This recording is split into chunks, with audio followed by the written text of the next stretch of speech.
Hello students, today we are going to do the problem number 22, okay? 20th and 21st problem ಎರಡು ನಾನು homework ಕೊಟ್ಟಿದ್ದೆ. I think ಎಲ್ಲರೂ ಮಾಡಿದ್ದೀರಾ ಅಂತ ಅಂದ್ಕೊಂಡಿದ್ದೀನಿ. ಆನ್ಸರ್ಸು ನಾನು ಸೆಂಡ್ ಮಾಡಿದ್ದೆ ಗ್ರೂಪಲ್ಲಿ. ಸೊ ಈಗ ನಾವು 22nd ಪ್ರಾಬ್ಲಮ್ ಮಾಡೋಣ. ಜಸ್ಟ್ ಪ್ರಾಬ್ಲಮ್ ನೋಡ್ಕೊಳ್ಳಿ first. Following is the trading and profit and loss account and balance sheet of SV Limited for the year ended. Okay, so ಈ ಪ್ರಾಬ್ಲಮ್ಮು 2015 ಕ್ವೆಶನ್ ಪೇಪರ್ ಪ್ರಾಬ್ಲಮ್ ಇದು 14 ಮಾರ್ಕ್ಸ್ದು. This is very important problem. Okay, ನಾನು ಮಿಡಲಲ್ಲಿ question paper ಪ್ರಾಬ್ಲಮ್ಸ್ನು sort out ಮಾಡ್ತಾ ಇದ್ದೀನಿ. ಕೆಲವೊಂದಕ್ಕೆ ಬರ್ದಿಲ್ಲ, but ಕೆಲವೊಂದಕ್ಕೆ ನಾನು mention ಮಾಡಿದ್ದೀನಿ. ಓಕೆ, ಈಗ ಪ್ರಾಬ್ಲಮ್ ನೋಡ್ಕೊಳ್ಳಿ. Opening stock, cash purchase, credit purchase, gross profit. ಅರ್ಥ ಮಾಡ್ಕೊಳ್ಳಿ, ಇಲ್ಲಿ ಕ್ಯಾಶ್ ಪರ್ಚೇಸ್, ಕ್ರೆಡಿಟ್ ಪರ್ಚೇಸ್ ಎರಡು ಬೇರೆ ಬೇರೆ ಆಗಿ ಕೊಟ್ಟಿದ್ದಾರೆ. ಓಕೆ, ನೆಕ್ಸ್ಟು ಕ್ರೆಡಿಟ್ ಸೈಡ್ ನೋಡೋದಾದರೆ ಕ್ಯಾಶ್ ಸೇಲ್ಸ್ ಕೊಟ್ಟಿದ್ದಾರೆ, ಕ್ರೆಡಿಟ್ ಸೇಲ್ಸ್ ಕೊಟ್ಟಿದ್ದಾರೆ. ಸೊ ಹಾಗಾದರೆ ಟೋಟಲ್ ಸೇಲ್ಸ್ ಬೇಕು ಅಂದರೆ ಏನು ಮಾಡಬೇಕು? We should add both the items. Okay, so cash sales, credit sales, closing stock. Okay, next ನೋಡ್ಕೊಳ್ಳೋಣ. To general expenses 40,000, depreciation. ಇದು ಬಂದು ಇನ್ಕಮ್ ಟ್ಯಾಕ್ಸ್ ಅಲ್ಲ, ಪ್ರಾಬ್ಲಮಲ್ಲಿ ಅದು ಬರೆಯುವಾಗ ಮಿಸ್ಟೇಕ್ ಆಗಿದೆ. This is rent and taxes 30,000 ಇದೆ. Okay, this is not income tax, this is rent and taxes. Net profit, then gross profit brought down 1,80,000. So ಇಲ್ಲಿ tally ಆಗಿದೆ. At the same time in the problem they are given the balance sheet also, liabilities and assets. Okay, liability side ನೋಡ್ಕೊಳ್ಳಿ ಏನೇನು ಕೊಟ್ಟಿದ್ದಾರೆ. Share capital, general reserve, profit and loss account, creditors, bills payable. And asset side, fixed assets, investment, stock, debtors, cash. Okay, so ಈಗ ಏನೇನು find ಮಾಡಬೇಕಂತ ಹೇಳಿದ್ದಾರೆ ನೋಡೋಣ. Calculate STR ಅಂತ ಹೇಳಿದ್ರೆ stock turn over ratio, DTR debtors turn over ratio, CTR creditors turn over ratio, ACP average collection period, APP average payment period, this is CR current ratio, quick ratio, gross profit ratio, net profit ratio and operating ratio. ಈ ಎಲ್ಲ ರೇಷಿಯೋಸ್ನ ನಾವೀಗ find ಮಾಡೋಣ one by one. ಅದಕ್ಕೂ ಮೊದಲು ಏನು ಮಾಡೋಣ ಅಂದರೆ first ಈಗ ಕೆಲವೊಂದು ಕ್ಯಾಟಗರೀಸ್ ಮಾಡಿಬಿಡೋಣ. ಓಕೆನಾ? ಬಿಕಾಸ್ ಅವ್ರು ಏನು ಕೇಳಿದ್ದಾರೆ ನೋಡಿ, ಇಲ್ಲಿ ಕ್ವೆಶನಲ್ಲಿ ಆಪ್ರೇಟಿಂಗ್ ರೇಷಿಯೋ ಕೇಳಿದ್ದಾರೆ. ಆಪ್ರೇಟಿಂಗ್ ರೇಷಿಯೋಗೆ ನಮಗೆ ಬೇಕಾಗಿರೋ ಐಟಮ್ಸು, ನಮ್ಗೆ ಆಪ್ರೇಟಿಂಗ್ ಎಕ್ಸ್ಪೆನ್ಸಸ್ ಬೇಕು. ಸೊ ಹಾಗಾಗಿ ಫಸ್ಟ್ ಅದನ್ನು ನಾವು ಸಾರ್ಟ್ ಔಟ್ ಮಾಡ್ಕೊಂಡು ಬಿಡೋಣ. ನೋಡಿ, general expenses it's a operating expenses, depreciation operating expenses, rent and taxes operating expenses. Operating incomes ಏನಾದರೂ ಇದೆಯಾ? No, nothing. ಆಪರೇಟಿಂಗ್ ಇನ್ಕಮ್ಸು ಇಲ್ಲ, ನಾನ್ ಆಪರೇಟಿಂಗ್ ಇನ್ಕಮ್ಸು ಇಲ್ಲ. At the same time expenses ವಿಷಯಕ್ಕೆ ಬಂದಾಗ ಇಲ್ಲಿ ಆಪರೇಟಿಂಗ್ ಎಕ್ಸ್ಪೆನ್ಸಸ್ ಮಾತ್ರ ಇದೆ, ನಾನ್ ಆಪರೇಟಿಂಗ್ ಎಕ್ಸ್ಪೆನ್ಸಸ್ಸು ಈ ಪ್ರಾಬ್ಲಮಲ್ಲಿ ಇಲ್ಲ. ಇರೋದು 3 ಐಟಮ್ ಇದೆ. ಓಕೆನಾ? ನಾವೀಗ ಎಲ್ಲಿಂದ ಸ್ಟಾರ್ಟ್ ಮಾಡೋಣ ಅಂದರೆ ಸ್ಟಾಕ್ ಟರ್ನ್ ಓವರ್ ರೇಷಿಯೋಯಿಂದ ಸ್ಟಾರ್ಟ್ ಮಾಡೋಣ. First one stock turn over ratio. I think ಎಲ್ಲರಿಗೂ ಫಾರ್ಮುಲಾ ಗೊತ್ತಿದೆ ಅಂದ್ಕೊಳ್ತೀನಿ. ಕ್ವೆಶನ್ ಪೇಪರ್ ಇಲ್ಲೇ ಇಟ್ಕೊಳ್ಳೋಣ. ಇದರಲ್ಲಿ ಒಂದರಲ್ಲಿ ನಾವು ಸಾರ್ಟ್ ಔಟ್ ಮಾಡ್ತಾ ಹೋಗೋಣ. ಓಕೆ, ನೋಡಿ, the first one stock turn over ratio. Stock turn over ratio formula cost of goods sold divided by average stock. ನೆನಪಿದೆ ಅಲ್ವಾ formula? Cost of goods sold divided by average stock. ಈಗ ಪ್ರಾಬ್ಲಮಲ್ಲಿ ನಮಗೆ cost of goods sold ಇದೆಯಾ ನೋಡಿ. Sales ಇದೆ, ಹೌದಾ? Opening stock ಇದೆ, closing stock ಇದೆ. ನಿಮಗೆ ಹಿಂಟ್ ಗೊತ್ತಾಗ್ಬಿಡ್ಬೇಕು. ಯಾವಾಗ ಪ್ರಾಬ್ಲಮಲ್ಲಿ ಓಪನಿಂಗ್ ಆ್ಯಂಡ್ ಕ್ಲೋಸಿಂಗ್ ಸ್ಟಾಕ್ ಕೊಟ್ಟಿರ್ತಾನೆ, ಆವಾಗ ನಾವು cost of goods sold find ಮಾಡ್ಕೊಳ್ಳೋದಕ್ಕೆ ಫಾರ್ಮುಲಾ ಯಾವ್ದು ಯೂಸ್ ಮಾಡಬೇಕು? ಎರಡನೇ ಫಾರ್ಮುಲಾ, ಆಲ್ಟರ್ನೇಟಿವ್ ಫಾರ್ಮುಲಾ ಹೇಳ್ಕೊಟ್ಟಿದೆ ಅಲ್ವಾ, ಆ ಫಾರ್ಮುಲಾನ ಯೂಸ್ ಮಾಡಬೇಕು. ಓಕೆ, ಸೊ ಹಾಗಾದರೆ cost of goods sold formula ನೋಡ್ಕೊಳ್ಳೋಣ. Cost of goods sold is equal to ಏನೇನು ಬರುತ್ತೆ? Opening stock plus purchase plus direct expenses minus closing stock. ನೆನಪಿದೆ ಅಲ್ವಾ? Cost of goods sold formula opening stock plus purchase plus direct expenses minus closing stock. ಹಾಗಾದರೆ opening stock ಇದೆಯಾ? ನೋಡ್ಕೊಳ್ಳಿ, opening stock ಎಷ್ಟಿದೆ? 1,20,000 ಇದೆ. 1,20,000. Purchases ಇದೆಯಾ? ಪರ್ಚೇಸಸ್ ಏನೇನು purchases ಇದೆ? ಕ್ಯಾಶ್ ಪರ್ಚೇಸು ಮತ್ತು ಕ್ರೆಡಿಟ್ ಪರ್ಚೇಸ್ ಇದೆ. ಎಷ್ಟಿದೆ? Cash and credit purchase. Actually ಇಲ್ಲಿ ಎರಡು ಆ್ಯಡ್ ಮಾಡ್ಕೊಂಡು ಬಿಡೋಣ. ಇಲ್ಲೇ ಸಪ್ರೇಟಾಗಿ ಏನು ಮಾಡೋದು ಬೇಡ. ಪರ್ಚೇಸ್ ಅಂದಾಗ we need to take cash purchase plus credit purchase. ಓಕೆನಾ? Cash purchase plus credit purchase plus direct expenses. Direct ಎಕ್ಸ್ಪೆನ್ಸಸ್ಸೇ ಇಲ್ಲ ಅಲ್ವಾ, ಸೊ ಅದು nil. Minus closing stock. Closing stock ನೋಡಿ ಎಷ್ಟಿದೆ? ಕ್ಲೋಸಿಂಗ್ ಸ್ಟಾಕ್ 80,000 ಇದೆ. 80,000. ಓಕೆ, ಈಗ ಕ್ಯಾಶ್ ಪರ್ಚೇಸು ಕ್ರೆಡಿಟ್ ಪರ್ಚೇಸಸ್ಸು ಎರಡು ಬರ್ಕೊಂಡು ಬಿಡೋಣ ಇನ್ನೊಂದು ಸಲ. 1,20,000 ಪ್ಲಸ್ ಕ್ಯಾಶ್ ಪರ್ಚೇಸು 60,000 ಇದೆ, ಪ್ಲಸ್ ಕ್ರೆಡಿಟ್ ಪರ್ಚೇಸಸ್ 3,20,000 ಪ್ಲಸ್ ಇದು ಬಂದು ನಿಲ್ ಇದೆ, it's a nil, minus 80,000. So ಹಾಗಾದರೆ ಎಷ್ಟಾಗುತ್ತೆ? 1,20,000 plus 60,000, 1,80,000, 1,80,000, then 20, 2 lakh, totally I think 5 lakhs. Yes, 5 lakhs ಆಯಿತು. ಮೈನಸ್ ನೋಡಿ, ಇದು ನಿಲ್ಲಿದೆ, ಇಲ್ಲಿ ಮೈನಸ್ 80,000 ಇದೆ ಅಲ್ವಾ, ಇದು ಮೂರನ್ನು ಆ್ಯಡ್ ಮಾಡಿದಾಗ ನಮಗೆ 5 lakhs ಸಿಗುತ್ತೆ. ಮೈನಸ್ 80,000 ಮಾಡೋಣ. So 80,000. So cost of good sold ಎಷ್ಟು? 4,20,000. ಕ್ಲಿಯರ್ ಸಿಕ್ತಲ್ವಾ ನಮಗೆ? ಏನಿದು? Cost of good sold. Cost of good sold ಸಿಕ್ತು. ಈಗ ನಮಗೆ ಎರಡನೇ ಐಟಮ್ ಏನು ಬೇಕು? ಆವ್ರೇಜ್ ಸ್ಟಾಕ್ ಬೇಕು. ಆವ್ರೇಜ್ ಸ್ಟಾಕ್ ಫಾರ್ಮುಲಾ ಏನು? Average stock formula opening stock plus closing stock divided by 2. Opening stock ಎಷ್ಟಿದೆ? ಓಪನಿಂಗ್ ಸ್ಟಾಕ್ ನೋಡ್ಕೊಳ್ಳಿ. Opening stock is 1,20,000. 1,20,000 plus closing stock ಎಷ್ಟಿದೆ? ಕ್ಲೋಸಿಂಗ್ ಸ್ಟಾಕ್ 80,000 ಇದೆ. So 80,000 divided by 2.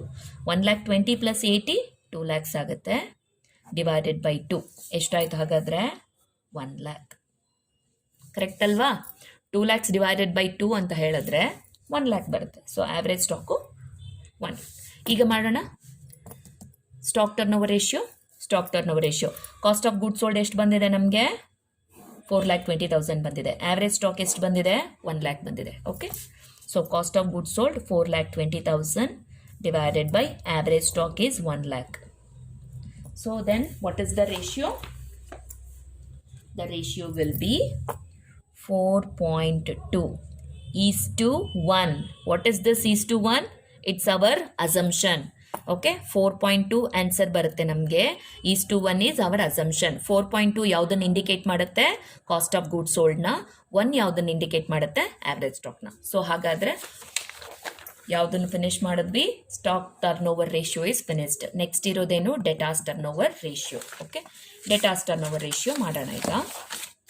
So first one is over. Next debtors turn over ratio. What is the formula for debtors turn over ratio? Net credit sales divided by average trade ಡೆಟಾಸ್.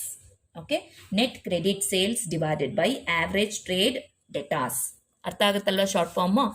ಈಗ net credit sale ಪ್ರಾಬ್ಲಮಲ್ಲಿ ಒಂದ್ಸಲ check ಮಾಡಿ, ಇದೆಯಾ net credit sale? ನೋಡಿ ಇಲ್ಲಿ cash sale ಇದೆ, credit sales ಇದೆ. ನಮ್ಗೆ ಆ್ಯಕ್ಚುಲಿ ಬೇಕಾಗಿರೋದೇ credit sale. So the answer is readymade. 1 item ನಮಗೆ ಸಿಕ್ಬಿಡ್ತು. ನೋಡಿ, ಕ್ರೆಡಿಟ್ ಸೇಲ್ಸು 4,80,000. ಸೊ ಹಾಗಾದರೆ net credit sales 4,80,000 divided by ಇನ್ನೊಂದು ಐಟಮ್ ಏನು ಬೇಕು ನಮಗಿಲ್ಲಿ? Average trade debtors. ನಿಮಗೆಲ್ಲ ನೆನಪಿರಬೇಕು, ಆವ್ರೇಜ್ ಟ್ರೇಡ್ ಡೆಟಾಸ್ ಫಾರ್ಮುಲಾ ಏನು ಹೇಳಿದೆ? ಏನೇನು ತಗೋಬೇಕು? ಆವ್ರೇಜ್ ಟ್ರೇಡ್ ಡೆಟಾಸ್ ಓಪನಿಂಗ್ ಏನೇನು ತಗೋಬೇಕು? Opening debtors plus bills receivable plus ಇದು opening debtors, opening bills receivable plus closing debtors plus closing bills receivable divided by 2 ಅಲ್ವಾ? ಈಗ ಪ್ರಾಬ್ಲಮ್ಗೆ ಬರೋಣ. ನೋಡಿ, ಪ್ರಾಬ್ಲಮಲ್ಲಿ ನಮಗೆ ಅವರು 2 items opening balance closing balance ಕೊಟ್ಟಿದ್ದಾರಾ ಅಂತ. ಆ್ಯಕ್ಚುಲಿ ನಮಗೇನು ಬೇಕು? Opening debtors. ಇಲ್ಲಿ ನೋಡಿ, ಡೆಟಾರ್ಸ್ ಒಂದೇ ಇದೆ. ಆ್ಯಕ್ಚುಲಿ ಬ್ಯಾಲೆನ್ಸ್ ಶೀಟ್ ಒಂದೇ ಇರೋದು. ಇಲ್ಲಿ ಡಬಲ್ ಕಾಲಮ್ ಬ್ಯಾಲೆನ್ಸ್ ಶೀಟ್ ಇಲ್ಲ. ಆ್ಯಕ್ಚುಲಿ ಡಬಲ್ ಕಾಲಮ್ ಅಂತ ಹೇಳಿದಾಗ 2 ವರ್ಷದ ಡೇಟಾಸ್ನ ಕೊಟ್ಟಿರ್ತಾನೆ. ಫಾರ್ ಎಕ್ಸಾಂಪಲ್ 2015, 2016 ಅಂತ ಕೊಟ್ಟಿರ್ತಾರೆ. 2 ವರ್ಷದ ಕೊಟ್ಟಿರ್ತಾರೆ. ಬಟ್ ಈ ಪ್ರಾಬ್ಲಮಲ್ಲಿ ಇರೋದು ಒಂದೇ ಡೆಟಾರ್ಸ್ ಇರೋದು, ಬಿಲ್ಸ್ ರಿಸಿವೆಬಲ್ಲು ಇಲ್ಲ. ಹಾಗಾದರೆ ನಾವೇನು ತೊಗೋಬೇಕೀಗ? ಏನು ತೊಗೋಬೇಕು? ಸೊ ಆ್ಯಸ್ ಇಟ್ ಈಸ್ ಇಲ್ಲೇನು ಒಂದೇ ಒಂದು ಸಿಂಗಲ್ ಐಟಮ್ ಕೊಟ್ಟಿದ್ದಾರೆ, ಇದನ್ನೇ ತೊಗೋಬೇಕು. ಒಂದು ವೇಳೆ ಈಗ ಡೆಟಾರ್ಸ್ ಒಂದೇ ಇದೆ, ಅಕಸ್ಮಾತ್ ಈಗ ಈ ಪ್ರಾಬ್ಲಮಲ್ಲಿ ಬಿಲ್ಸ್ ರಿಸಿವೆಬಲ್ಲು ಇತ್ತು ಅಂತ ಅನ್ಕೊಳ್ಳೋಣ, ಬಿಲ್ಸ್ ರಿಸಿವೆಬಲ್ಲು ಕೂಡ ಇದೆ ಅಂತ ಅನ್ಕೊಳ್ಳೋಣ, ಅದೊಂದು 40,000 ಇರುತ್ತೆ ಅಂತ ಅನ್ಕೊಳ್ಳೋಣ. This is only for just imagination ಹೇಳ್ತಾ ಇರೋದು, ಓಕೆನಾ? ಆಗ ಏನು ತೊಗೋಬೇಕು ನಾವು? ಯಾವ ಪ್ಲೇಸ್ಗೆ? ಆವ್ರೇಜ್ ಟ್ರೇಡ್ ಡೆಟಾರ್ಸ್ ಪ್ಲೇಸ್ಗೆ, ಇಲ್ಲಿಗೆ ಏನನ್ನ ತೊಗೋಬೇಕು ನೋಡಿ. ಆವಾಗ ಏನು ಮಾಡಬೇಕು ಅಂದರೆ ಡೆಟಾರ್ಸ್ನ ಮತ್ತು ಬಿಲ್ಸ್ ರಿಸಿವೇಬಲ್ನ ಆ್ಯಡ್ ಮಾಡಿ ತೊಗೊಂಡ್ಬಿಡ್ಬೇಕು ಅಷ್ಟೇ ಡೈರೆಕ್ಟಾಗಿ. ಇಲ್ಲಿ ಆವ್ರೇಜ್ ಟ್ರೇಡ್ ಡೆಟಾರ್ಸ್ ಇದೆಲ್ಲ ಕ್ಯಾಲ್ಕುಲೇಷನ್ಸ್ ಬರಲ್ಲ, ಅರ್ಥ ಮಾಡ್ಕೊಳ್ಳಿ. ಈ ಕ್ಯಾಲ್ಕುಲೇಷನ್ಸ್ ಎಲ್ಲ ಯಾವಾಗ ಬರುತ್ತೆ ಅಂದರೆ ಓಪನಿಂಗ್ ಬ್ಯಾಲೆನ್ಸು ಮತ್ತು ಕ್ಲೋಸಿಂಗ್ ಬ್ಯಾಲೆನ್ಸು ಇದ್ದಾಗ ಮಾತ್ರನೇ ಬರುತ್ತೆ. ಹಾಗಾದರೆ ಪ್ರಾಬ್ಲಮಲ್ಲಿ ಕೊಟ್ಟಿರೋದು ಇದೇನು ಮೇಡಮ್ ಅಂತ ಕೇಳ್ಬೋದು, ಇದೇನು ಓಪನಿಂಗ್ ಬ್ಯಾಲೆನ್ಸಾ ಕ್ಲೋಸಿಂಗ್ ಬ್ಯಾಲೆನ್ಸಾ ಅಂತ. ಆ್ಯಕ್ಚುಲಿ ಈ ರೀತಿ ಸಿಂಗಲ್ ಬ್ಯಾಲೆನ್ಸ್ ಶೀಟಲ್ಲಿ ಅವ್ರ ಐಟಮ್ಸ್ ಕೊಟ್ಟಾಗ we need to consider this is the closing stock ಅಂತ ಹೇಳಿದ್ರೆ ಕ್ಲೋಸಿಂಗ್ ಬ್ಯಾಲೆನ್ಸ್ ಅಂತ ಕನ್ಸಿಡರ್ ಮಾಡಬೇಕು. ಇದು closing balance of debtors, this is closing balance of bills receivable. Okay, actually ಈ ಪ್ರಾಬ್ಲಮಲ್ಲಿ ಬಿಲ್ಸ್ ರಿಸಿವೇಬಲ್ ಇಲ್ಲ, ಇದು ಎಕ್ಸಾಂಪಲ್ಗೆ ನಾನು ಬರೆದು ತೋರಿಸ್ದೆ, ಓಕೆನಾ? ಹಾಗಾದರೆ ನಾವಿಲ್ಲಿ ಏನು ತೊಗೋಬೇಕು? ಆವ್ರೇಜ್ ಟ್ರೇಡ್ ಡೆಟಾರ್ಸ್ ಪ್ಲೇಸ್ಗೆ ಆ್ಯಸ್ ಇಟ್ ಈಸ್ ಡೆಟಾರ್ಸ್ ಎಷ್ಟಿದೆ ವ್ಯಾಲ್ಯೂ ಅದನ್ನು ಆ್ಯಸ್ ಇಟ್ ಈಸ್ ತೊಗೊಂಡ್ಬಿಡ್ಬೇಕು. ಅರ್ಥ ಆಯ್ತಾ? ಈಗ ನೋಡೋಣ ಟ್ರೇಡ್ ಡೆಟಾರ್ಸ್ ಟರ್ನ್ ಓವರ್ ರೇಷಿಯೋ ಈಗ ಮಾಡೋಣ. 4,80,000 ಡಿವೈಡೆಡ್ ಬೈ 1,60,000 ಎಷ್ಟು ಬರುತ್ತೆ ಅಂತ ಹೇಳಿದ್ರೆ the answer will come 3. So it is nothing but 3:1. This is our assumption. ಹಾಗಾದರೆ ಈ 3 ಏನ ಇಂಡಿಕೇಟ್ ಮಾಡುತ್ತೆ? This 3 indicate will be net credit sales and 1 will indicating the average trade debtors. Clear? So ಯಾವ ratio ಆಯಿತು? Stock turn over ratio ಆಯಿತು, debtors turn over ratio ಆಯಿತು. Next ಇರೋದು creditors turn over ratio. Okay, third one ಮಾಡೋಣ ಈಗ.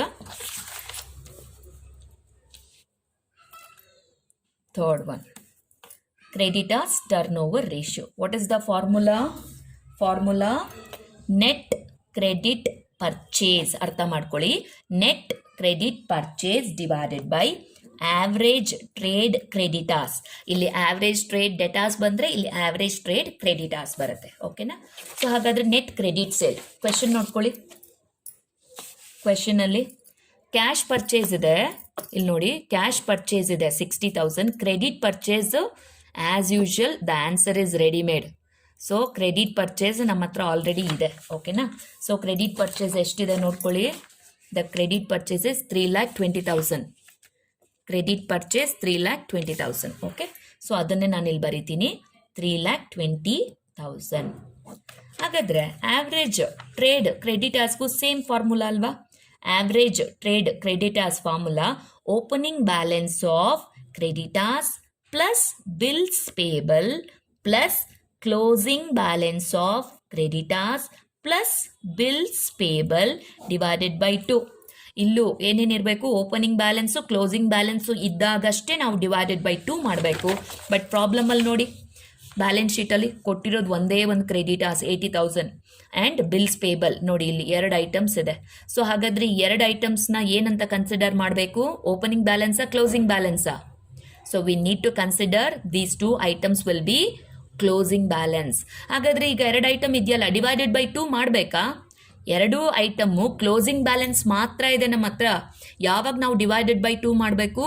Opening balance ಮತ್ತು closing balance ಎರಡೂ ಇದ್ದಾಗ, ಅಂದರೆ ಡಬಲ್ ಕಾಲಮ್ ಬ್ಯಾಲೆನ್ಸ್ ಶೀಟ್ ಬರುತ್ತೆ.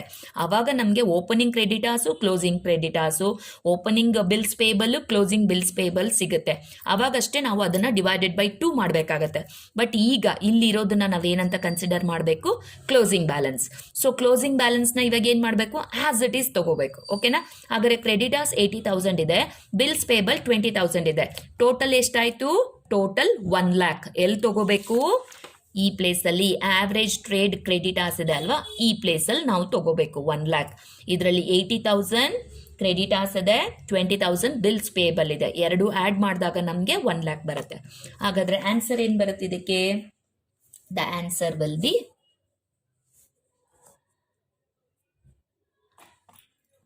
3.2:1. ಓಕೆ, 3.1. ಕ್ಲಿಯರ್? ಅರ್ಥ ಆಯ್ತಲ್ವಾ? ನೆಕ್ಸ್ಟ್ ಹೋಗೋಣ ಈಗ ನೋಡಿ ಏನೇನಾಯಿತು, ಸ್ಟಾಕ್ ಟರ್ನ್ ಓವರ್ ರೇಷಿಯೋ ಆಯಿತು, ಡೆಟಾಸ್ ಟರ್ನ್ ಓವರ್ ರೇಷಿಯೋ ಆಯಿತು, ಕ್ರೆಡಿಟಾಸ್ ಟರ್ನ್ ಓವರ್ ರೇಷಿಯೋನೂ ಆಯಿತು. ನೆಕ್ಸ್ಟ್ ಇರೋದು ACP, APP. ACP ಅಂದರೆ ಆ್ಯಾವ್ರೇಜ್ ಕಲೆಕ್ಷನ್ ಪೀರಿಯಡ್, APP ಅಂತ ಹೇಳಿದ್ರೆ ಆ್ಯಾವ್ರೇಜ್ ಪೇಮೆಂಟ್ ಪೀರಿಯಡ್. ಒಂದು ACP ಬಂದು debtors turn over ratio sub ratio ಆಗಿರುತ್ತೆ. ಡೆಟಾಸ್ ಟರ್ನ್ ಓವರ್ ರೇಷಿಯೋದು sub ratio ACP, and APP average payment period ಬಂದು ಡೆಟಾಸ್ ಟರ್ನ್ ಓವರ್ ರೇಷಿಯೋನ ಸಬ್ ratio. ಇದು ಇದ್ರದ್ದು, ಇದು ಇದ್ರದ್ದು. ಓಕೆನಾ? ಈಗ ಮಾಡೋಣ, ACP ಮಾಡೋಣ.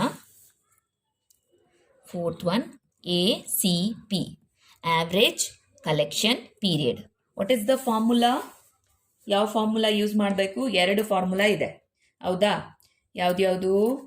ಒಂದು ಈ ಡೆಟಾಸ್ ಟರ್ನ್ ಓವರ್ ರೇಷಿಯೋ ಏನು ಬರುತ್ತೆ ಐಟಮು, ಇದನ್ನು ಜಸ್ಟ್ ಆಪೋಸಿಟ್ ಸೈಡಲ್ಲಿ ಹಾಕ್ಬಿಡೋದು. ಅಂದರೆ ಡಿನಾಮಿನೇಟರ್ನ ನ್ಯೂಮರೇಟರ್ ಪ್ಲೇಸಲ್ಲಿ, ನ್ಯೂಮರೇಟರ್ನ ಡಿನಾಮಿನೇಟರ್ ಪ್ಲೇಸಲ್ಲಿ ಚೇಂಜ್ ಮಾಡಿ ಹಾಕ್ಬೋದು. ಓಕೆನಾ? ಸೊ ಹಾಗಾದರೆ ಇದೇ ಫಾರ್ಮುಲಾ ನಾವು ಯೂಸ್ ಮಾಡೋಣ. ಇನ್ನೊಂದಿದೆ, ಯಾವುದು? Debtors turn over ratio divided by days or months in a year. ನೆನಪಿದೆ ಅಲ್ವಾ? Debtors turn over ratio divided by days in a year or months in a year. ನಾವು ಇಲ್ಲಿ ಈ ಫಾರ್ಮುಲಾ ರೆಡಿ ಇರೋದ್ರಿಂದ ಇದನ್ನೇ ಜಸ್ಟ್ ಹಾಕೊಂಡ್ಬಿಡೋಣ. ಓಕೆನಾ? ಈ ಫಾರ್ಮುಲಾನ ಜಸ್ಟ್ ಇದನ್ನು ಇಂಟರ್ಚೇಂಜ್ ಮಾಡ್ಕೊಳ್ಳಿ. ಓಕೆನಾ? ಇಲ್ಲಿ ಕೆಳಗಿರೋ ಐಟಮ್ ಮೇಲೆ, ಮೇಲಿರೋ ಐಟಮ್ ಕೆಳಗೆ ಬರುತ್ತೆ. ಓಕೆ ನೋಡಿ, average trade debtors divided by net credit sales. Okay, into ಏನು ಮಾಡಬೇಕು? ಇಂಟು 365 ಡೇಸ್ ಆದರೂ ಹಾಕೋಬೋದು ಅಥವಾ 12 ಮಂತ್ಸ್ ಆದರೂ ಹಾಕೋಬೋದು, ನಮ್ಮ ಇಷ್ಟ ಅದು. ಓಕೆನಾ? ನಾವು 12 ಮಂತ್ಸ್ ಹಾಕೊಂಡ್ರೆ ಆನ್ಸರ್ ನಮಗೆ ಮಂತ್ಸಲ್ಲಿ ಸಿಗುತ್ತೆ, ಡೇಸಲ್ಲಿ ಹಾಕೊಂಡ್ರೆ ನಮಗೆ ಆನ್ಸರ್ ಡೇಸಲ್ಲಿ ಸಿಗುತ್ತೆ. ಅಷ್ಟೇ ವ್ಯತ್ಯಾಸ, ಇನ್ನೇನು ಡಿಫ್ರೆನ್ಸ್ ಇಲ್ಲ. ಓಕೆ, ಈಗ ನೋಡ್ಕೊಳ್ಳಿ, ಆವ್ರೇಜ್ ಟ್ರೇಡ್ ಡೆಟಾಸ್ ಎಷ್ಟಿದೆ ನಮ್ಮ ಹತ್ರ? 1,60,000 ಇದೆ, ಡಿವೈಡೆಡ್ ಬೈ ಕ್ರೆಡಿಟ್ ಸೇಲ್ಸ್ ಎಷ್ಟಿದೆ? 4,80,000 ಇದೆ. ಓಕೆನಾ? ಇಂಟು 365 ಡೇಸ್ ಅಥವಾ 12 ಮಂತ್ಸ್, ನಮ್ಗೆ ಆನ್ಸರ್ ಸೇಮ್ ಬರುತ್ತೆ. ಓಕೆ, ಸೊ ಇದನ್ನು ಮಾಡಿದಾಗ ನಮಗೆ ಆನ್ಸರ್ ಬರುತ್ತೆ, answer will B 122 days. 122 days. ಓಕೆನಾ? ಇದನ್ನು ನೀವು ಮಂತ್ಸಲ್ಲಿ ಮಾಡಿ ನೀವೇ ಕಂಪೇರ್ ಮಾಡಿ ಬಂದಿರೋದು ಸರಿ ಹೋಗುತ್ತಾ ಇಲ್ವಾ ಅಂತ. ಓಕೆನಾ? 90 ಡೇಸ್ಗೆ 3 ಮಂತ್ಸ್ ಆಗುತ್ತೆ, ಅದ್ರ ಮೇಲೆ ಎಷ್ಟು ದಿನಗಳಿದೆ? 32 ಡೇಸ್ ಇದೆ. So almost 4 months 2 days. 4 months 2 days answer ಬರಬೇಕು. ಯಾವಾಗ? ನೀವು ಅದನ್ನು ಮಂತಲ್ಲಿ ಕನ್ವರ್ಟ್ ಮಾಡಿದಾಗ. ಓಕೆ, ಮಾಡಿ ಅದನ್ನು ಕ್ರಾಸ್ ವೆರಿಫೈ ಮಾಡ್ಕೊಳ್ಳಿ. ಓಕೆ, ಸೊ ಹಾಗಾದರೆ ಯಾವುದಾಯ್ತು? ಈಗ ACP ಆಯಿತು. ನೆಕ್ಸ್ಟ್ ಏನಾಗಬೇಕು? APP, average payment period. Okay, ಅದನ್ನು ಇಲ್ಲೇ ಅಡ್ಜಸ್ಟ್ ಮಾಡಿಬಿಟ್ಟು ಮಾಡ್ಬೋಣ ನಾವು. ಓಕೆ, ಇಲ್ಲೇ ಮಾಡೋಣ. Fifth one APP. ಫಾರ್ಮುಲಾ ಏನು? ಫಾರ್ಮುಲಾ ನೋಡಿ, ಫಾರ್ಮುಲಾ ಇಲ್ಲೇ ಪೇಜ್ ಮೇಲೆ ಇದೆ. ಇಲ್ಲಿ ಕ್ರೆಡಿಟಾಸ್ ಟರ್ನ್ ಓವರ್ ರೇಷಿಯೋ ಇದೆ ಅಲ್ವಾ? ಇಲ್ಲಿ ನೋಡಿ, net credit purchase divided by average trade creditors ಇದೆ. ಈ ಐಟಮ್ಸ್ನ ಏನು ಮಾಡಬೇಕು? ಜಸ್ಟ್ ಉಲ್ಟಾ ಮಾಡಬೇಕು, ರಿವರ್ಸ್ ಮಾಡಬೇಕು. ಓಕೆ, ಏನು ಮಾಡ್ತೀನಿ? Average trade creditors divided by net credit purchase into 365 days or 12 months ಮಾಡ್ತೀನಿ. ಓಕೆ, ಐಟಮ್ ಇಲ್ಲೇ ಇರೋದ್ರಿಂದ, so 1 lakh divided by 3,20,000 into 365 days ಅಥವಾ 12 ಮಂತ್ಸ್ ಮಾಡಿದಾಗ ನಮಗೆ ಆನ್ಸರ್ ಬರುತ್ತೆ 91 ಡೇಸ್. ಇದು ನೀವು ಕ್ಯಾಲ್ಕುಲೇಟ್ ಮಾಡಬೇಕು. Okay, 1 lakh divided by 3,20,000 into 365 days. Wait, ಇಲ್ಲ, ಇಲ್ಲಿ ಸ್ವಲ್ಪ ಕಡಿಮೆ ಬರುತ್ತೆ. ಒಂದು ನಿಮಿಷ.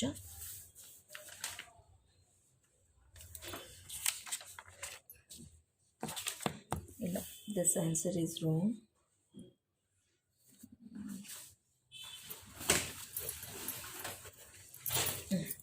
ಇಲ್ಲೇ ಮಾಡೋಣ. ಓಕೆ, ಏನಿದೆ? 1 lakh divided by 3,20,000 into 365 days ಎಷ್ಟು ಬರುತ್ತೆ? 114. ಎಸ್, ಅದೇ ನಮಗೆ ಡೌಟ್ ಆಯಿತು. So 114 days, this is the answer. Got it? So APP ಎಷ್ಟು ಬಂತು? 114 days. 1 lakh divided by 3,20,000 into 365 days ಮಾಡಿದಾಗ ನಮ್ಗೆ 114 ಡೇಸ್ ಬರುತ್ತೆ. ಅದೇ ನೋಡ್ಕೊಳ್ಳಿ ಈಗ, same 1 lakh divided by 3,20,000, 1 lakh divided by 3,20,000 into 12 months. ನೋಡಿ ಅವಾಗ ಎಷ್ಟು ಬರುತ್ತೆ, 3.75 ಮಂತ್ಸ್. ಇದನ್ನು ನೀವು ಡೇಸ್ಗೆ ಕನ್ವರ್ಟ್ ಮಾಡಿದ್ರು ಇಷ್ಟೇ ಬರುತ್ತೆ. ಓಕೆನಾ, 3 ಮಂತ್ಸ್ ಅಂದರೆ 90 ಡೇಸಾ? ಓಕೆ, 1 ಮಂತಲ್ಲಿ 3 ಮಂತ್ಸ್ ಅಂದರೆ 90 ಡೇಸು. ಇನ್ನು ಉಳಿಯೋದು ಎಷ್ಟು ದಿನ? ಇನ್ನು 24 ಡೇಸ್ ಬರುತ್ತೆ. 24 ಡೇಸ್ ಅಂತ ಹೇಳಿದ್ರೆ ಆಲ್ಮೋಸ್ಟ್ 3 ವೀಕ್ಸ್. ಓಕೆನಾ, ಅದಕ್ಕೆ ಇಲ್ಲಿ 0.75 ಮಂತ್ಸ್ ಅಂತ ಬಂದಿದೆ. Okay, both the answers are same, both the answers are equal. Clear? So ಹಾಗಾದರೆ ಯಾವ್ದ್ಯಾವ್ದು ಮುಗೀತು ಈಗ ನಮ್ಮದು? ACP ಆಯಿತು, APPನೂ ಆಯಿತು. ನೆಕ್ಸ್ಟ್ ಇರೋದು current ratio, quick ratio, gross profit ratio, net profit ratio, operating profit ratio. ಅದನ್ನು ಈಗ ಒಂದು ಪೇಪರಲ್ಲಿ ಮಾಡೋಣ.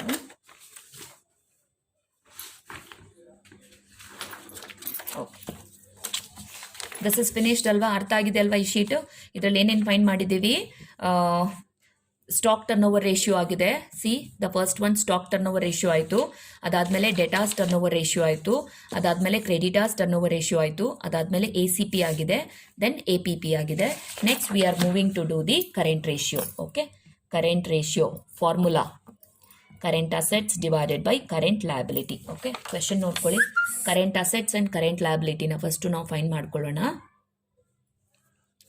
ಕರೆಂಟ್ ಅಸೆಟ್ಸ್ ಯಾವುದ್ಯಾವುದಿದೆ? Stock current assets, debtors current assets, cash current assets. 3 items, 80,000, 1,60,000 and 60,000. Okay, ಈಗ ಕರೆಂಟ್ ಲಯಬಿಲಿಟಿಗೆ ಬರೋಣ. ಯಾವುದ್ಯಾವುದಿದೆ?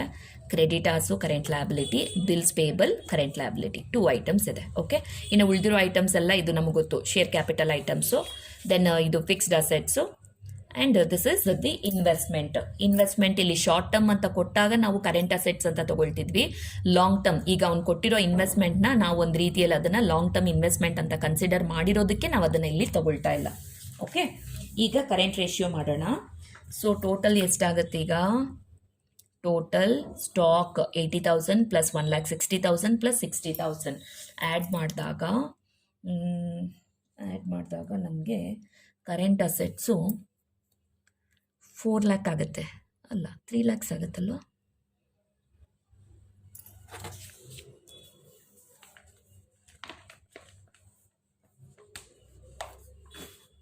ಓಕೆ, ಕ್ವೆಶನಲ್ಲಿ ಇದೊಂದು ಚೇಂಜ್ ಮಾಡ್ಕೊಳ್ಳಿ. ಇಲ್ಲಿ ಇನ್ವೆಸ್ಟ್ಮೆಂಟ್ ಅಂತ ಇದೆ ಅಲ್ವಾ, make it as a short term investment. Short term investment. Okay, ಹಾಗಾದರೆ ಇದು ಕೂಡ ಕರೆಂಟ್ ಅಸೆಟ್ ಆಗುತ್ತೆ. ಇದನ್ನು ಶಾರ್ಟ್ ಟರ್ಮ್ ಮಾಡಿ.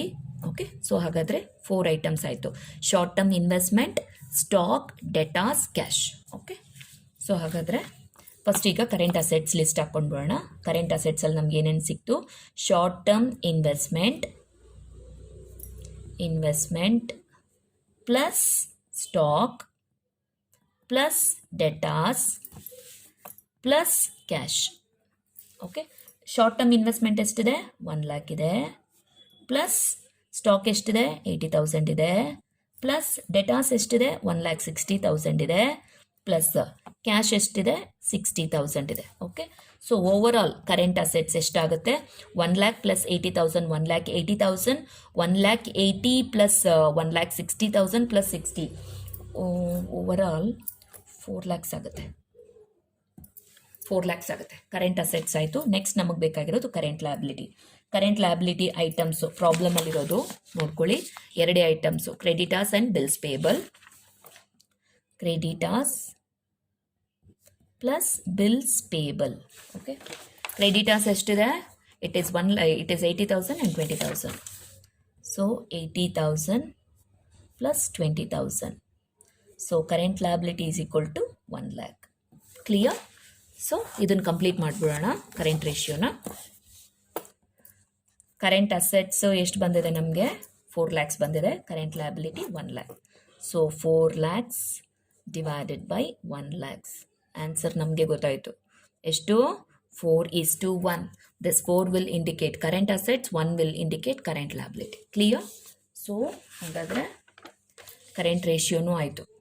ನೆಕ್ಸ್ಟ್ ಇರೋದು ಯಾವುದು? Quick ratio. ಓಕೆ,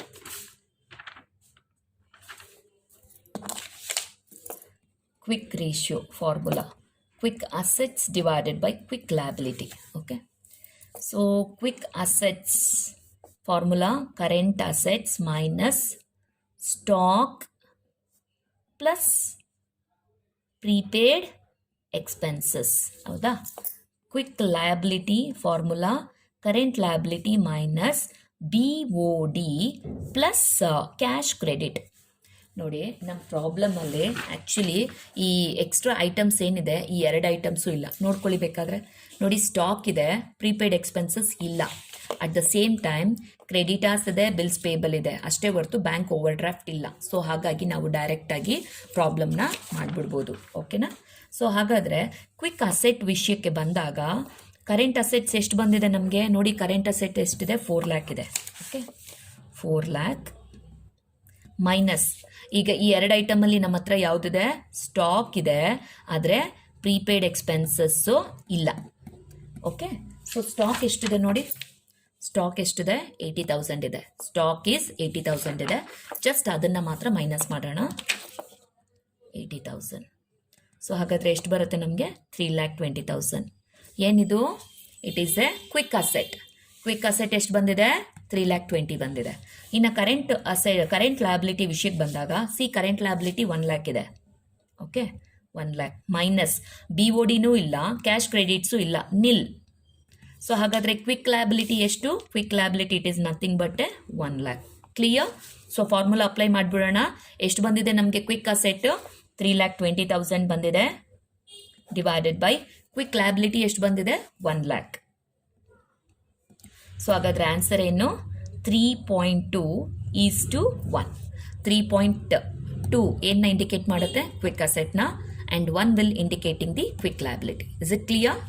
ಸೊ ನಮ್ಮ ಕ್ವೆಶನ್ ಪೇಪರಲ್ಲಿ ಕ್ವಿಕ್ ರೇಷಿಯೋನು ಫಿನಿಶ್ ಆಯಿತು. ಉಳಿದಿರೋದೇನು? Gross profit ratio, net profit ratio and operating ratio. Okay, ಇನ್ನು 3 ರೇಷಿಯೋ ಇದೆ, ಮಾಡಿಬಿಡೋಣ. ಸೊ ಇದು ತುಂಬ ಈಸಿ. ಯಾಕೆ? ಆನ್ಸರ್ಸ್ ಎಲ್ಲ ಕ್ವೆಶನಲ್ಲೇ ಇದೆ. ಅದಕ್ಕೆ gross profit ratio formula GP divided by net sales into 100. Okay, question ನೋಡ್ಕೊಳ್ಳಿ. GP ಇದೆಯಾ ಪ್ರಾಬ್ಲಮಲ್ಲಿ? ಇಯರ್ ಗ್ರಾಸ್ ಪ್ರಾಫಿಟ್ ಇದೆ. ಓಕೆ, ಆ್ಯಸ್ ಇಟ್ ಈಸ್ ತೊಗೊಂಡ್ಬಿಡೋಣ. 1,80,000 ಡಿವೈಡೆಡ್ ಬೈ ನಮ್ಗೇನು ಬೇಕು? ನೆಟ್ ಸೇಲ್ಸ್ ಬೇಕು. ಇಲ್ಲಿ ಅರ್ಥ ಮಾಡ್ಕೊಳ್ಳಿ, ನೆಟ್ ಸೇಲ್ಸ್ ಅಂತ ಹೇಳಿದ್ರೆ ಇಲ್ಲಿ ಟೋಟಲ್ ಸೇಲ್ಸ್ ಬೇಕು. ಆ್ಯಕ್ಚುಲಿ ಈ ಪ್ರಾಬ್ಲಮಲ್ಲಿ ಕ್ಯಾಶ್ ಸೇಲು ಮತ್ತು ಕ್ರೆಡಿಟ್ ಸೇಲು ಸಪ್ರೇಟಾಗಿ ಕೊಟ್ಬಿಟ್ಟಿದ್ದಾರೆ. ಓಕೆನಾ? ಇದೆರಡನ್ನೂ ನಾವೇನು ಮಾಡಬೇಕು? ಆ್ಯಡ್ ಮಾಡ್ಕೋಬೇಕು. ಕ್ಯಾಶ್ ಸೇಲು 1,20,000 ಇದೆ, ಕ್ರೆಡಿಟ್ ಸೇಲು 4,80,000 ಇದೆ. ಆ್ಯಕ್ಚುಲಿ ಇಲ್ಲಿ ನೆಟ್ ಸೇಲ್ಸ್ ಅಂತ ಹೇಳಿದ್ರೆ ಟೋಟಲ್ ಸೇಲ್ಸ್ ಮೈನಸ್ ರಿಟರ್ನ್ಸ್ ಮಾಡಬೇಕು. ನೋಡಿ, ಪ್ರಾಬ್ಲಮಲ್ಲಿ ಎಲ್ಲಾದರೂ ರಿಟರ್ನ್ಸ್ ಇದೆಯಾ? ರಿಟರ್ನ್ಸ್ ಇದ್ದರೆ ನಾವು ಇದೆರಡನ್ನೂ ಆ್ಯಡ್ ಮಾಡಿ ಮೈನಸ್ ಸೇಲ್ಸ್ ರಿಟರ್ನ್ ಮಾಡ್ತಿದ್ವಿ. ಬಟ್ ಈ ಪ್ರಾಬ್ಲಮಲ್ಲಿ ನಮಗೆ ಸೇಲ್ಸ್ ರಿಟರ್ನೇ ಕೊಟ್ಟಿಲ್ಲ. ಇರೋದೇನು? ಬರೀ ಕ್ಯಾಶ್ ಸೇಲ್ಸ್ ಇದೆ, ಕ್ರೆಡಿಟ್ ಸೇಲ್ ಇದೆ. ಇದೆರಡನ್ನೂ ಆ್ಯಡ್ ಮಾಡಬೇಕು. ಓಕೆ, ಸೊ ಆ್ಯಡ್ ಮಾಡಿದಾಗ ನೋಡಿ ಎಷ್ಟಿದೆ? 1,20,000 ಇದೆ ಆ್ಯಂಡ್ 4,80,000 ಇದೆ. ಎಷ್ಟಾಯಿತು ಹಾಗಾದರೆ? 6 ಲ್ಯಾಕ್ಸ್ ಆಯಿತು. ಇಂಟು 100. ಸೊ ಹಾಗಾದರೆ ಎಷ್ಟು ಬರುತ್ತೆ?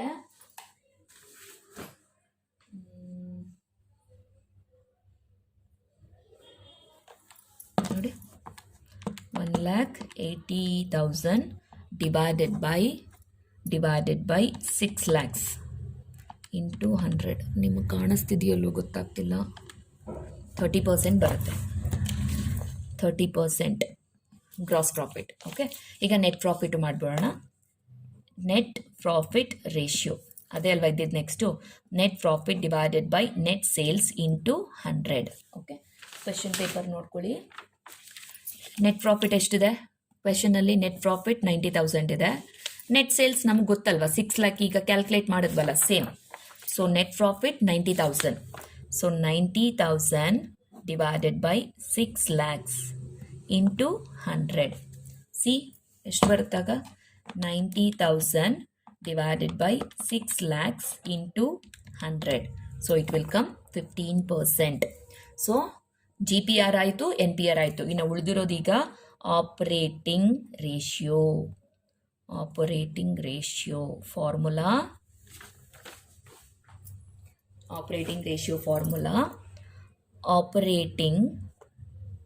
Operating cost divided by net sales into 100. Okay, ಈಗ ಆಪರೇಟಿಂಗ್ ಕಾಸ್ಟ್ ಬೇಕು ಅಂತ ಹೇಳಿದ್ರೆ ನಾವು ಏನೇನು ಮಾಡಬೇಕು ನೋಡ್ಕೊಳ್ಳಿ. ಈಗ ಆಪರೇಟಿಂಗ್ ಕಾಸ್ಟ್ ಏನೇನು ಬೇಕು ನೋಡ್ಕೊಳ್ಳೋಣ ಈಗ. Operating cost items, cost of goods sold plus operating expenses. Cost of goods sold plus operating expenses. ನೋಡಿ, ಇದು ಫಸ್ಟ್ ಶೀಟ್ ಎಲ್ಲಿ ಸ್ಟಾಕ್ ಟರ್ನ್ ಓವರ್ ರೇಷಿಯೋ ಮಾಡಿದ್ವಲ್ಲ, ಆಗ ನಾವು cost of goods sold fine ಮಾಡಿ ಇಟ್ಕೊಂಡಿದ್ವಿ. ಎಷ್ಟಿದೆ ಕಾಸ್ಟ್ ಆಫ್ ಗೂಡ್ಸ್ ಸೋಲ್ಡು? 4,20,000 ಇದೆ. ನೆನಪಿದೆ ಅಲ್ವಾ ಇದು ಈ sheet? The first sheet stock turn over ratio, debtors turn over ratio, creditors turn over ratio ಮಾಡಿದ್ವಲ್ಲ, ಅಲ್ಲಿ ನಾವು ಆಲ್ರೆಡಿ ಕ್ಯಾಲ್ಕುಲೇಟ್ ಮಾಡಿ ಇಟ್ಕೊಂಡಿದ್ದೀವಿ. ಇದನ್ನು ನಾನು ತಗೊಳ್ತೀನಿ ಇಲ್ಲಿ. ಕಾಸ್ಟ್ ಆಫ್ ಗೂಡ್ಸ್ ಸೋಲ್ಡು 4,20,000 ಇದೆ. ಪ್ಲಸ್ ಏನು ಬೇಕು ನಮಗೆ? ಆಪರೇಟಿಂಗ್ ಎಕ್ಸ್ಪೆನ್ಸಸ್ ಬೇಕು. ನೋಡಿ, ಆಪರೇಟಿಂಗ್ ಎಕ್ಸ್ಪೆನ್ಸಸ್ ಎಲ್ಲಿದೆ ಅಂತ ನಾವು ಆ್ಯಕ್ಚುಲಿ ಕ್ವೆಶನ್ ಅನಲೈಸ್ ಮಾಡುವಾಗಲೇ ಮಾರ್ಕ್ ಮಾಡಿದ್ದೀವಿ. There is 3 operating expenses. ಯಾವ್ದ್ಯಾವುದು? ಜನರಲ್ ಎಕ್ಸ್ಪೆನ್ಸಸ್ 40,000, ಡಿಪ್ರಿಸಿಯೇಷನ್ 20,000, ಎಷ್ಟಾಯಿತು? 60,000, plus rent and taxes 30,000. Total ಎಷ್ಟಾಯಿತು? 40 + 20 + 30, ಟೋಟಲಿ 90,000. ಅರ್ಥ ಆಯ್ತಾ? ಆಪರೇಟಿಂಗ್ ಎಕ್ಸ್ಪೆನ್ಸಸ್ 3 ಐಟಮ್ಸ್ ಇದೆ, 90,000 ಆಗುತ್ತೆ. 40 + 20 + 30 90,000 ಆಗುತ್ತೆ. ಸೊ ಅದನ್ನು ನಾನು ಆ್ಯಸ್ ಇಟ್ ಈಸ್ ತೊಗೊಳ್ತೀನಿ ಇಲ್ಲಿ. ಓಕೆ, ಯಾವ್ದ್ಯಾವುದು ನಿಮಗೆ ಇಲ್ಲಿ ಬರ್ದಿರ್ತೀನಿ ಯಾವ ಐಟಮ್ ಆಪರೇಟಿಂಗ್ ಎಕ್ಸ್ಪೆನ್ಸಸ್ ಅಂತ. ಒಂದು general expenses plus depreciation plus rent and taxes. Clear? ಈ 3 ಐಟಮ್ ಸೇರಿ ಎಷ್ಟಾಗುತ್ತೆ ನಮಗೆ? 90,000 ಆಗುತ್ತೆ. ಓಕೆನಾ? ಈಗ ಇದೆರಡನ್ನು ಆ್ಯಡ್ ಮಾಡಿದ್ರೆ ಆಪರೇಟಿಂಗ್ ಕಾಸ್ಟ್ಗೆ ಎಷ್ಟಾಗುತ್ತಾಗ? 4,20,000 + 90, ಇಟ್ ವಿಲ್ ಬಿಕಮ್ 5,10,000. ಕ್ಲಿಯರಾ? ಸೊ 5,10,000 ಈಗ ಮಾಡ್ಬೋದಲ್ವಾ? ಆಪರೇಟಿಂಗ್ ಕಾಸ್ಟ್ ನಮಗೆ ಸಿಕ್ತು. ಎಷ್ಟಿದೆ ಆಪರೇಟಿಂಗ್ ಕಾಸ್ಟ್? 5,10,000. ನೆಟ್ ಸೇಲ್ಸ್ ನಮ್ಗೆ ಗೊತ್ತಿದೆ ಅಲ್ವಾ? 6 lakhs. ಈಗ ತಾನೇ ನಾವು ಮಾಡಿದ್ವಲ್ಲ, ನೋಡಿ ನೆಟ್ ಸೇಲ್ಸ್ ಇದೆ. ಓಕೆ, ಅದನ್ನ ಇಲ್ಲಿ ಮಾಡಿಬಿಡೋಣ. 5,10,000 divided by net sale is 6 lakhs into 100. So 5,10,000 divided by 6 lakhs into 100 ಎಷ್ಟು ಬರುತ್ತೆ ನೋಡಿ? 5,10,000 divided by 6 lakhs into 100. It will come 85%. 85%. Clear? So ಹಾಗಾದರೆ ಪ್ರಾಬ್ಲಮಲ್ಲಿ ಎಲ್ಲನೂ ನಾವು ಕ್ಯಾಲ್ಕುಲೇಟ್ ಮಾಡಿದ್ವಿ. GPR ಆಯಿತು, NPR ಆಯಿತು, ಆಪರೇಟಿಂಗ್ ರೇಷಿಯೋನು ಆಯಿತು. Is it clear? ಆನ್ಸರ್ ನೋಡ್ಕೊಳ್ಳಿ. ಇದು GPR gross profit ratio, NPR 15%, then operating ratio answer is 85%. So 22nd problem is finished. Next we will move to the next problem. Next problem, 23rd problem. This is little bit lengthy problem. Okay. Following is the profit and loss account and balance sheet of A company. Okay. ಏನೇನು ಕೊಟ್ಟಿದ್ದಾರೆ ನೋಡ್ಕೊಳ್ಳಿ. This is opening stock ಕೊಟ್ಟಿದ್ದಾನೆ, purchase ಕೊಟ್ಟಿದ್ದಾನೆ, wages, factory expenses, gross profit, salaries, printing and stationery, repairs, rent and taxes, transportation, interest on debenture, selling and distribution expenses, depreciation, loss on sale of investment, then net profit, at the same time sales, closing stock, gross profit, commission, interest on investment, profit on sale of investment. Okay, ಇದು profit and loss account related information. At the same time ಇಲ್ಲಿ ನೋಡಿಕೊಂಡಾಗ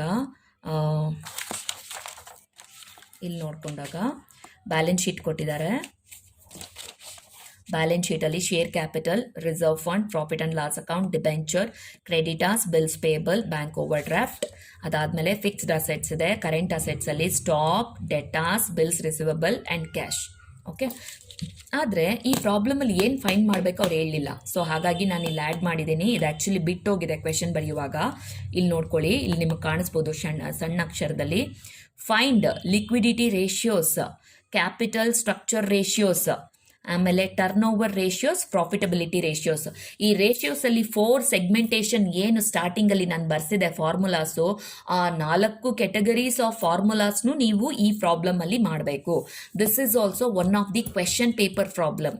ಇದು ಕೂಡ question paper problem, ತುಂಬ important problem. ನಿಮಗೆ 14 ಮಾರ್ಕ್ಸಿಗೆ ಬರುತ್ತೆ. ಓಕೆನಾ? ಈಗ ಈ ಪ್ರಾಬ್ಲಮ್ ಮಾಡೋದಕ್ಕೂ ಮೊದಲು ಇಲ್ಲಿ ನೀವು ಸುಮಾರಷ್ಟು ಎಕ್ಸ್ಪೆನ್ಸಸ್ ನೋಡ್ತಿರ್ಬೋದು. ಫಸ್ಟು ನಾವು ಈ ಎಕ್ಸ್ಪೆನ್ಸಸ್ನೆಲ್ಲ ಸೆಗ್ರಿಗೇಟ್ ಮಾಡ್ಕೊಂಡು ಬಿಡೋಣ. ಬಿಕಾಸ್ ಈ ಪ್ರಾಬ್ಲಮಲ್ಲಿ ಆಪ್ರೇಟಿಂಗ್ ಎಕ್ಸ್ಪೆನ್ಸಸ್, ನಾನ್ ಆಪ್ರೇಟಿಂಗ್ ಎಕ್ಸ್ಪೆನ್ಸಸ್, ಆಪ್ರೇಟಿಂಗ್ ಇನ್ಕಮ್, ನಾನ್ ಆಪ್ರೇಟಿಂಗ್ ಇನ್ಕಮ್ ಎಲ್ಲನೂ ಇದೆ. ಸೊ ಹಾಗಾಗಿ ಫಸ್ಟ್ ಅದನ್ನು ಸೆಗ್ರಿಗೇಟ್ ಮಾಡ್ಕೊಂಡು ಬಿಡೋಣ, ಆಮೇಲೆ ನಮಗೆ ಪ್ರಾಬ್ಲಮ್ಗೆ ಹೋದಾಗ ಈಸಿ ಆಗುತ್ತೆ. ಓಕೆ, ಈಗ ಫಸ್ಟು ಸೆಗ್ರಿಗೇಟ್ ಮಾಡ್ಕೊಳ್ಳೋಣ ಯಾವ್ಯಾವ ಐಟಮ್ ಇದೆ ಅಂತ.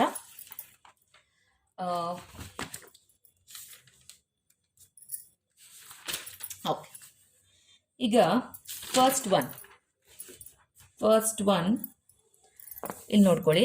ಓಪನಿಂಗ್ ಸ್ಟಾಕು, ಕ್ಲೋಸಿಂಗ್ ಸ್ಟಾಕು ನಮಗೆ ಗೊತ್ತು ಏನಕ್ಕೆ ಇದು ಕೊಟ್ಟಿದ್ದಾರೆ ಅಂತ. ಏನಕ್ಕೆ ಕೊಟ್ಟಿದ್ದಾರೆ? To calculate the cost of goods sold. Okay ಅಲ್ವಾ?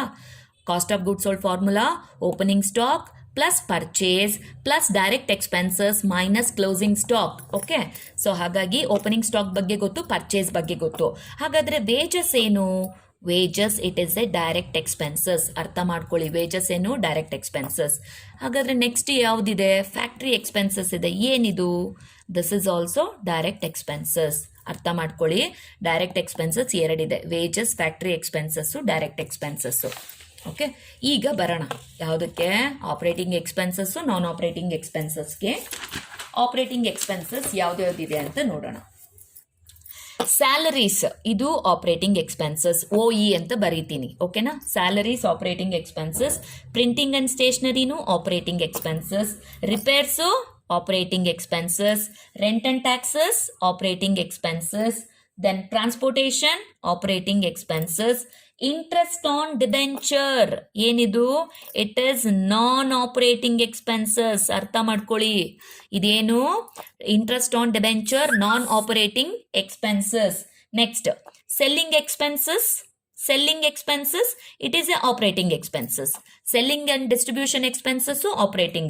Depreciation, this is also operating expenses. Loss on sale of investment. ಏನು? This is non-operating expenses.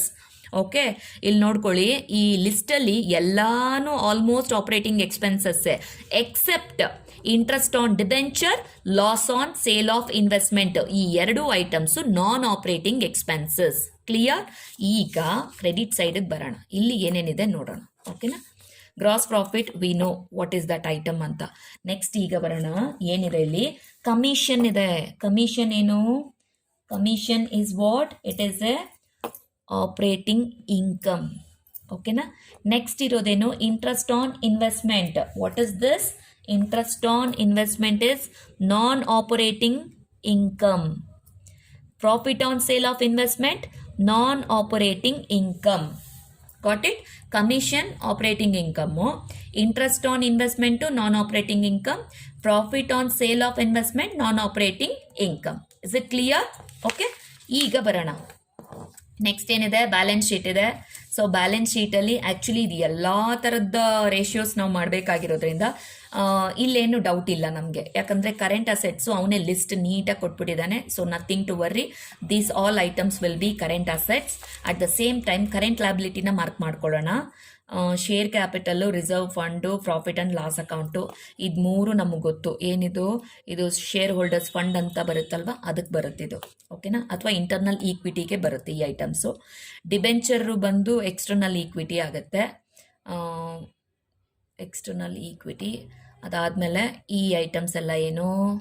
ಈ ಐಟಮ್ಸ್ ಎಲ್ಲ ಕರೆಂಟ್ ಲಯಬಿಲಿಟಿ. ಕರೆಕ್ಟಾ? Creditors, bills payable, bank over draft. ಈ external ಈಕ್ವಿಟಿಯಲ್ಲಿ ನಮಗೆ short term ಲಯಬಿಲಿಟಿನೂ add ಮಾಡ್ಕೋಬೇಕಲ್ಲ. Current ಲಯಬಿಲಿಟಿನ ಏನಂತ ಕರಿತೀವಿ? Short term liability ಅಂತಲೂ ಕರಿತೀವಿ ಇದನ್ನು. ಬಿಕಾಸ್ ಈ ಲಯಬಿಲಿಟೀಸ್ ಏನಿದೆ ವಿತಿನ್ ಎ ಇಯರಲ್ಲಿ ಕ್ಲಿಯರ್ ಆಗುತ್ತೆ. ಓಕೆನಾ? ನಾವು ಎಕ್ಸ್ಟರ್ನಲ್ ಈಕ್ವಿಟಿ ಫೈಂಡ್ ಮಾಡ್ಕೊಳ್ಳುವಾಗ we need to add this short term liabilities. Short term liability it is nothing but a current liability like a creditors, bills payable, bank overdraft. These all will be the current liabilities. Clear? So ಈಗ ಒಂದು analyse ಸಿಕ್ತು ನಮಗೆ question paper ಬಗ್ಗೆ, question ಬಗ್ಗೆ. ಈಗ solution ಪಾರ್ಟ್ಗೆ ಹೋಗೋಣ. Solution part. ಈಗ solution ಪಾರ್ಟಲ್ಲಿ ನಾನು ಇಲ್ಲಿ ಹೇಳ್ಬಿಟ್ಟಿದ್ದೀನಿ 4 ಥರದ ರೇಷಿಯೋಸ್ನ ನಾವು ಫೈಂಡ್ ಮಾಡಬೇಕು. ಐ ಮೀನ್ 4 ಕ್ಯಾಟಗರೀಸ್ ಏನೇನಿದೆ ಅದನ್ನೆಲ್ಲ ಫೈಂಡ್ ಮಾಡಬೇಕು ಅಂತ. ಫಸ್ಟ್ ಈಗ ಲಿಸ್ಟ್ ಮಾಡ್ಕೊಂಡು ಬಿಡೋಣ ನಾವು ಏನೇನು ಫೈಂಡ್ ಮಾಡಬೇಕು ಅಂತ. ಓಕೆ, ಮೊದಲನೇ ಕ್ಯಾಟಗರಿ ಅಂತ ಬಂದರೆ ಲಿಕ್ವಿಡಿಟಿ ರೇಷಿಯೋಸ್ ಬರುತ್ತೆ. Liquidity ratios. ಹಾಗಾದರೆ ಲಿಕ್ವಿಡಿಟಿ ರೇಷಿಯೋಸಲ್ಲಿ ನಾವೇನೇನು ಫೈಂಡ್ ಮಾಡಬೇಕು? Current ratio, quick ratio and absolute liquid ratio. ಮೂರೇ ರೇಷಿಯೋಸ್ ಬರೋದು liquidity ratios. The second one will be capital structure ratio. Capital structure ratios. Capital structure ratios ಅಂತ ಬಂದಾಗ ಏನೇನು ಬರುತ್ತೆ ನೋಡೋಣ. ಓಕೆ, ಮೊದಲನೇದು ಬರುತ್ತೆ ಡೆಪ್ಟ್ equity ratio. ಡೆಪ್ಟ್ equity ratio. Okay, and second one proprietary ratio. Proprietary ratio ಇದರ ಫಾರ್ಮುಲಾ ಹೇಗೆ ಬರುತ್ತೆ ಅಂದರೆ proprietary divided by net worth ratio ಅಂತ. Okay, proprietary divided by net worth ratio. Okay, ಎರಡಾಯ್ತಲ್ವಾ. Next the next one is return on capital employed. Return on capital employed ಅರ್ಥ ಆಗುತ್ತಾ ನನ್ನ short forms? Return on capital employed. ಇದು 3 ratios ಮಾಡಬೇಕು. Okay, ಯಾಕೆ ನಾನು ಇದು 3ನ್ನ ಸೆಲೆಕ್ಟ್ ಮಾಡಿಕೊಂಡೆ ಅಂದರೆ ಬೇಸ್ಡ್ ಆನ್ ಕ್ವೆಶನ್ ಪೇಪರಲ್ಲಿರೋ ಇನ್ಫಾರ್ಮೇಷನ್ ಪ್ರಕಾರ this is what the 3 major ratios we need to find. ನಾನು ಆಲ್ಮೋಸ್ಟ್ ಎಲ್ಲ ಕಡಿಮೆನೇ ಮಾಡ್ತಿದ್ದೀನಿ ರೇಷಿಯೋಸ್. ಇಲ್ಲಿ ಕಂಪ್ಲೀಟ್ ಮಾಡೋಕ್ಕೆ ಹೋಗ್ತಿಲ್ಲ. ಕ್ಯಾಪಿಟಲ್ ಸ್ಟ್ರಕ್ಚರಲ್ಲಿ ಇರೋ ರೇಷಿಯೋಸ್ ಎಲ್ಲ ಮಾಡ್ತಿಲ್ಲ. ಈಗೆಲ್ಲ ಆ ರೀತಿ ಮಾಡೋ ಹಾಗಿಲ್ಲ. ಕ್ವೆಶನ್ನ ನೋಡಿಕೊಂಡು ಯಾವ್ದು ಮಾಡಬೇಕೋ ಅದನ್ನು ಮಾತ್ರ ಸೆಲೆಕ್ಟ್ ಮಾಡ್ಕೋಬೇಕು. ಬಟ್ ಮೋಸ್ಟ್ ಪ್ರೊಬಬ್ಲಿ ಈಗ ನಾನು ಸೆಲೆಕ್ಟ್ ಮಾಡಿದ್ದೀನಲ್ಲ, this is what common. Capital structure ratios ಅಂದಾಗ ಇದು 3 ಐಟಮ್, ಈ 3 ರೇಷಿಯೋಸ್ ನಾವು ಮಾಡಬೇಕಾಗತ್ತೆ. ಓಕೆ, ನೆಕ್ಸ್ಟ್ ಬರುತ್ತೆ ಆಕ್ಟಿವಿಟಿ ರೇಷಿಯೋಸ್ ಅಥವಾ ಟರ್ನ್ ಓವರ್ ರೇಷಿಯೋಸ್ ಅಂತ. 3ನೇ category activity ratios or turn over ratios ಅಂತಾನು ಕರಿತೀವಿ ನಾವು ಅದನ್ನು. Turn over ratios. ಹಾಗಾದರೆ ಇದರಲ್ಲಿ ಏನೇನು ಮಾಡಬೇಕಾಗತ್ತೆ? ವಿ ನೋ ವೆರಿ ವೆಲ್ ಏನೇನು. Stock turn over ratio, debtors turn over ratio, creditors turn over ratio, ಆಮೇಲೆ average collection period, average payment period, ಅದಾದಮೇಲೆ working capital turn over ratio. Yes, working capital turn over ratio ಅರ್ಥ ಆಗುತ್ತಲ್ವಾ? Working capital turn over ratio ಎಷ್ಟಾಯಿತು? 1 2 3 4 5 6 3 4 6. Okay, done. Next ಇದು major ratios. Activity ratios ಅಂದಾಗ ಇಷ್ಟು ratios ನಾವು ಮಾಡಬೇಕಾಗತ್ತೆ. ನೆಕ್ಸ್ಟ್ ನೋಡ್ಕೊಳ್ಳೋಣ. The 4th category will be the profitability ratio. Profitability ratio. So ಹಾಗಾದರೆ ಇದರಲ್ಲಿ ಏನೇನು ಬರುತ್ತೆ ನೋಡೋಣ. ನಮಗೆಲ್ಲ ಗೊತ್ತಿದೆ GPR, gross profit ratio, net profit ratio, ಅದಾದಮೇಲೆ ಆಪರೇಟಿಂಗ್ ಪ್ರಾಫಿಟ್ ರೇಷಿಯೋ, ಇದು ಆಪರೇಟಿಂಗ್ ರೇಷಿಯೋ, ಇದು ಆಪರೇಟಿಂಗ್ ಪ್ರಾಫಿಟ್ ರೇಷಿಯೋ. ಅರ್ಥ ಆಗುತ್ತಲ್ವಾ? Operating ratio, operating profit ratio. ಅದಾದಮೇಲೆ ಇನ್ನೊಂದು ರೇಷಿಯೋ ಆ್ಯಡ್ ಮಾಡೋಣ. That is cash profit ratio. ಇಲ್ಲ ಆ್ಯಡ್ ಮಾಡ್ತೀನಿ. Cash profit ratio. C for cash, P for profit, R for ratio. Cash profit ratio. ಈಗ ಇಷ್ಟು ರೇಷಿಯೋಸ್ನ ನಾವು ಫೈಂಡ್ ಮಾಡಬೇಕು. Okay,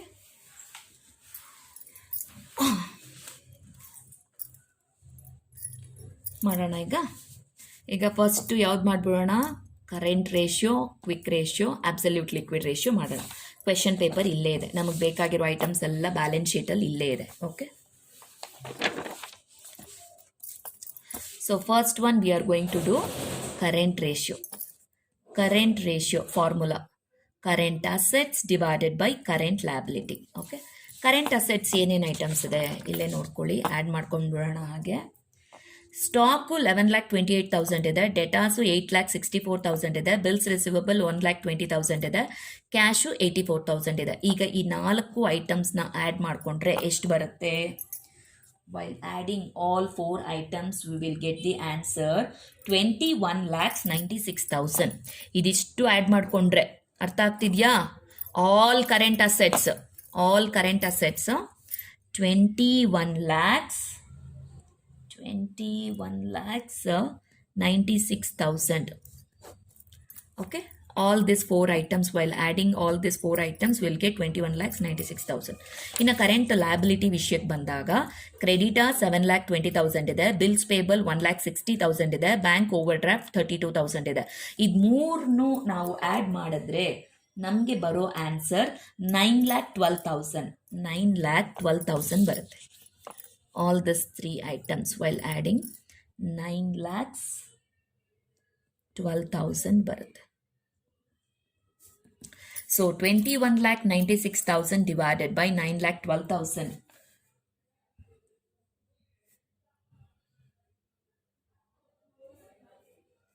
How much we will get? 2.4. 2.4 is to 1. Okay. 2.4 will indicate current assets. 1 will indicate current liability. Clear? So, one ratio ಆಯಿತು. What is the next ratio we need to find? Quick ratio formula. Quick ratio formula. Quick ratio is equal to quick assets divided by quick liability. ನಮ್ಗೆ ಗೊತ್ತಿದೆ ಅಲ್ವಾ items ಏನೇನು ತೊಗೋಬೇಕಂತ. So quick ಅಸೆಟ್ಗೆ ಏನು ಮಾಡಬೇಕು? Current assets minus stock plus prepaid expenses. ಓಕೆನಾ? ಕ್ವೆಶನ್ಗೆ ಬರೋಣ ಈಗ. ಕ್ವೆಶನಲ್ಲಿ ಇದೆಯೇನ್ರಪ್ಪ? ನೋಡ್ರಪ್ಪ, ಸ್ಟಾಕ್ ಇದೆ, ಪ್ರೀಪೇಯ್ಡ್ ಎಕ್ಸ್ಪೆನ್ಸಸ್ ಇಲ್ಲ. ಸೊ ಹಾಗಾದರೆ ಕರೆಂಟ್ ಅಸೆಟ್ಸಿಂದ ಏನು ನಮ್ಮ ಹತ್ರ ಮೈನಸ್ ಮಾಡಬೇಕು? ಸ್ಟಾಕ್ನ. ಕರೆಂಟ್ ಅಸೆಟ್ಸ್ ಇದೆಯಾ ನಮ್ಮ ಹತ್ರ? ಎಸ್, ಕರೆಂಟ್ ಅಸೆಟ್ಸ್ ಇಲ್ಲಿದೆಯಲ್ಲ, ಅದನ್ನೇ ತಗೊಳ್ಳೋಣ. So quick asset is equal to current asset ಎಷ್ಟು? 21,96,000 ಮೈನಸ್ ಯಾವುದನ್ನು ಮೈನಸ್ ಮಾಡಬೇಕು? ಸ್ಟಾಕ್. ಪ್ರಾಬ್ಲಮಲ್ಲಿ ಸ್ಟಾಕ್ ಮಾತ್ರ ಇದೆ. ಎಷ್ಟಿದೆ ಸ್ಟಾಕ್ ನೋಡ್ಕೊಳ್ಳಿ. Stock is 11,28,000. Stock is 11,28,000. 11,28,000. ಆಗ ಕ್ವಿಕ್ ಅಸೆಟ್ ಎಷ್ಟಾಗುತ್ತೆ? The quick assets will become 10,68,000. Quick asset 10,68,000. Quick ಲಯಬಿಲಿಟಿನೂ ಮಾಡ್ಕೊಂಡು ಬರೋಣ. Quick liability is equal to current liability minus BOD plus cash credits. Okay, paper ನೋಡ್ಕೊಳ್ಳಿ, question paper. Bank overdraft ಇದೆ, cash credits ಇಲ್ಲ. Bank overdraft ಇದೆ, cash credits ಇಲ್ಲ. And we know how much is the current liability. Current liability ಎಷ್ಟಿದೆ? 9,12,000 ಇದೆ. So 9,12,000 minus BOD ಎಷ್ಟಿದೆ? 32,000 ಇದೆ ಅಷ್ಟೇ. 32,000ನ ಮಾತ್ರ ಲೆಸ್ ಮಾಡಿ. So quick liability will become as 8,80,000. 8,80,000. Clear? So quick asset ಸಿಕ್ತು, ಕ್ವಿಕ್ ಲಯಬಿಲಿಟಿ ಸಿಕ್ತು. ಇಲ್ಲಿ ಫಾರ್ಮುಲಾ ಮಾಡ್ಬಿಡೋಣ. Formula 10,68,000 divided by 8,80,000. So answer will be 1.21 is to 1. 1.21 will indicate the quick assets and 1 will indicating the quick liability. Okay, clear? So quick ratio ಆಯಿತು. What is the next ratio? Absolute liquid ratio. Absolute liquid ratio. What is the formula? ಇಲ್ಲೇ ಮಾಡೋಣ, place waste ಮಾಡೋದು ಬೇಡ. Absolute liquid ratio formula. Absolute liquid assets divided by current liability. Absolute liquid assets divided by current liability. Absolute liquid assets items ಏನೇನು ತಗೋಬೇಕು ನಾವು? ಏನೇನು ತಗೋಬೇಕು? Cash in hand, cash at bank. Main ಅದೇ ಈ ಪ್ರಾಬ್ಲಮಲ್ಲಿ ನೋಡಿ, ಒಂದೇ ಒಂದು ಐಟಮ್ ಇರೋದು ಕ್ಯಾಶ್ ಅಷ್ಟೇ, ಕ್ಯಾಶ್ ಇನ್ ಹ್ಯಾಂಡು ಅಷ್ಟೇ ಇರೋದು. ಅದು ಇದು cash in hand, cash at bank ಅಂತಲೂ ಗೊತ್ತಿಲ್ಲ. ಜಸ್ಟ್ ಕ್ಯಾಶ್, ಲಿಕ್ವಿಡ್ ಕ್ಯಾಶ್ ತೊಗೋಬೇಕು ನಾವು. So only one item. So cash at bank ಮತ್ತು ಕ್ಯಾಶ್ ಇನ್ ಹ್ಯಾಂಡ್ ಅಲ್ವಾ? ಸೊ ನಮ್ಮ ಹತ್ರ ಇರೋದು ಕ್ಯಾಶ್ ಇನ್ ಹ್ಯಾಂಡು. ಎಷ್ಟಿದೆ? 84,000 ಇದೆ. ಓಕೆನಾ? ಡೈರೆಕ್ಟಾಗಿ ತೊಗೊಂಡ್ಬಿಡೋಣ. 84,000 ಡಿವೈಡೆಡ್ ಬೈ ಕರೆಂಟ್ ಲಯಬಿಲಿಟಿ ಎಷ್ಟಿದೆ? ಕರೆಂಟ್ ಲಯಬಿಲಿಟೀಸ್ ನೋಡಿ, ಕರೆಂಟ್ ಲಯಬಿಲಿಟೀಸ್ 9,12,000 ಇದೆ. ಸೊ 9,12,000. ಹಾಗಾದರೆ ರೇಷಿಯೋ ಎಷ್ಟು ಬರುತ್ತೆ? Absolute liquid ratio. The answer will be 0.092 is to 1. 0.02 ಏನ್ನ ಇಂಡಿಕೇಟ್ ಮಾಡುತ್ತೆ? Absolute liquid ಅಸೆಟ್ಸ್ನ. 1 ಏನ್ನ ಇಂಡಿಕೇಟ್ ಮಾಡುತ್ತೆ? Current ಲಯಬಿಲಿಟಿನ. Is it clear? Okay, so ಹಾಗಾದರೆ ಲಿಕ್ವಿಡಿಟಿ ರೇಷಿಯೋಸ್ ಮುಗೀತು. What is the next? Capital structure ratio, ಡೆಪ್ಟ್ equity ratio, proprietary and proprietary ratio and return on capital employed. 3 ratios ಮಾಡಬೇಕು. Okay, ಇಲ್ಲಿಂದನೇ ಮಾಡೋಣ. So ಈಗ ಡೆಪ್ಟ್ equity ratio formula, ಡೆಪ್ಟ್ equity ratio formula external equity divided by internal equity. External equity divided by internal equity. ಎಷ್ಟೆಷ್ಟಿದೆ ನೋಡ್ಕೊಳ್ಳೋಣ ಈಗ.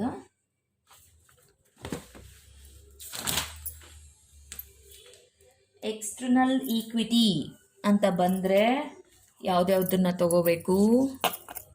External equity ನೋಡ್ಕೊಳ್ಳಿ.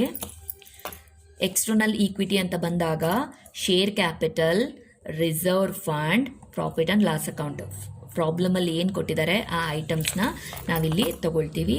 Share capital fund, reserve fund plus profit and loss, 3 items add ಮಾಡಿಬಿಡೋಣ. 3 ಐಟಮ್ನ ನೋಡ್ಕೊಳ್ಳಿ. Share capital ಎಷ್ಟಿದೆ? 9 lakhs ಇದೆ. Plus reserve fund ಎಷ್ಟಿದೆ? 3 lakhs ಇದೆ. Plus profit and loss account ಎಷ್ಟಿದೆ? 20 lakhs ಅಲ್ಲ, 2,04,000 ಇದೆ. 2,04,000. ಓಕೆ, ಸೊ ಹಾಗಾದರೆ ಎಕ್ಸ್ಟರ್ನಲ್ ಈಕ್ವಿಟಿ ಎಷ್ಟಾಯಿತು? External equity will be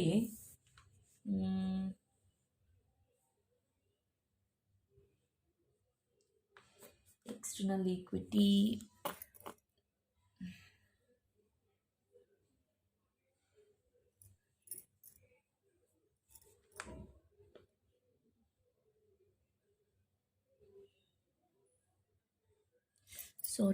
sorry, this is internal equity,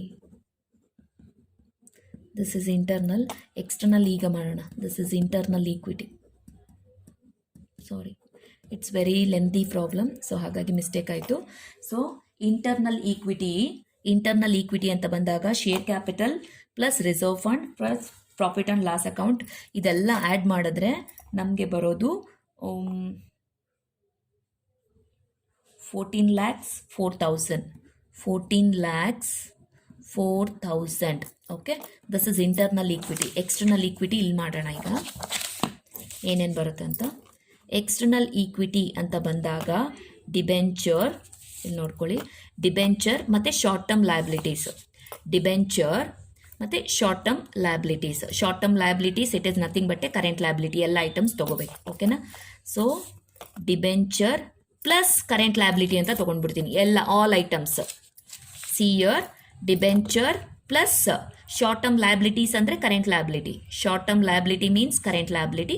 so ಹಾಗಾಗಿ ನಾನು ಎಲ್ಲ ತೊಗೊಳ್ತೀನಿ. Short term liability means current liability. So I take all current liabilities. Okay, so external equity is equal to debenture is how much? Debenture is 3,60,000.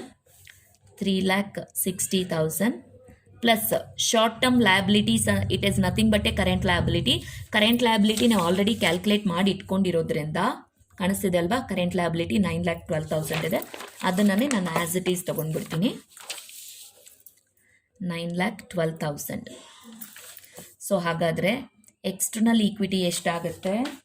External equity will become as 12,72,000. So external ಈಕ್ವಿಟಿನೂ ಸಿಕ್ತು, internal ಈಕ್ವಿಟಿನೂ ಸಿಕ್ತು. Just ಈಗ formula apply ಮಾಡೋಣ. External equity ಅಂತ ಹೇಳಿದ್ರೆ debenture plus all short term liabilities. So 12,72,000 divided by internal equity ಅಂತ ಹೇಳಿದ್ರೆ shareholders fund, reserve fund, profit and loss account ಎಷ್ಟಿದೆ? 14,04,000 ಇದೆ. ಓಕೆ, ಸೊ ಹಾಗಾದರೆ ಡೆಪ್ಟ್ ಈಕ್ವಿಟಿ ರೇಷಿಯೋ ಎಷ್ಟು ಬರುತ್ತೆ? Answer will come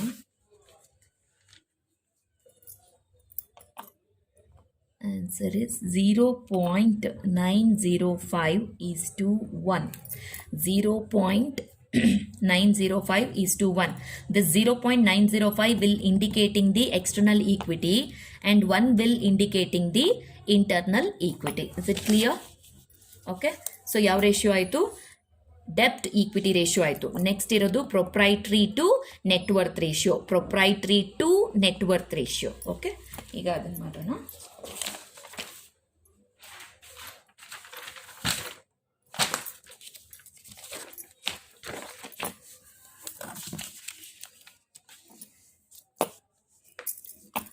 so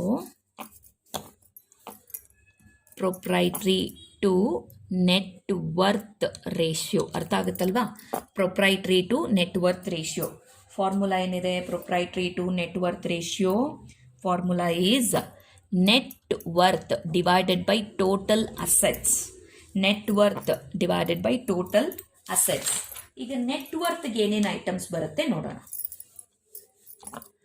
net worth, it is nothing but share capital plus all types of reserve fund plus profit and loss account. Share capital, all types of reserve fund plus profit and loss account. Okay. So question ಅಲ್ಲಿ ನೋಡ್ಕೊಳ್ಳಿ. Share capital ಎಷ್ಟಿದೆ? 9 lakhs ಇದೆ. Reserve fund ಎಷ್ಟಿದೆ? 3 lakhs ಇದೆ. Profit and loss account ಎಷ್ಟಿದೆ? 2,04,000 ಇದೆ. ಅದನ್ನು as it is ಬರ್ಕೊಂಡು ಬಿಡೋಣ. ಈಗ 3 lakhs plus reserve fund, sorry, share capital is 9 lakhs, reserve fund 3 lakhs plus profit and loss account 2,04,000. So ಎಷ್ಟಾಯಿತು ಹಾಗಾದರೆ ನೆಟ್ ವರ್ತ್ ವಿಲ್ ಬಿ, ನಾವು ಆಲ್ರೆಡಿ ಕ್ಯಾಲ್ಕುಲೇಟ್ ಮಾಡಿ ಇಟ್ಟಿದ್ದೀವಲ್ವಾ. ಇಂಟರ್ನಲ್ ಈಕ್ವಿಟಿಗೆ ಬಂದಿತ್ತಲ್ಲ 3 ಐಟಮ್ಸ್, ಸೇಮ್ 3 ಐಟಮ್ಸ್ ಇಲ್ಲಿ ಬರ್ತಿರೋದು. ಸೊ ಎಷ್ಟಿದೆ? 14,04,000 ಇದೆ. So 14,04,000 will be the net worth. So ಹಾಗಾದರೆ ಟೋಟಲ್ ಅಸೆಟ್ಸ್ ಎಷ್ಟು? Total assets, this is what asset side ಅಲ್ವಾ? Total assets it is nothing but fixed assets plus current assets. ಎಷ್ಟಿದೆ? 26,76,000 ಇದೆ total asset. Question ಅಲ್ಲೇ ಇದೆ. So total assets is equal to 26,76,000. It's in question only. So ಈಗ just formula apply ಮಾಡೋಣ.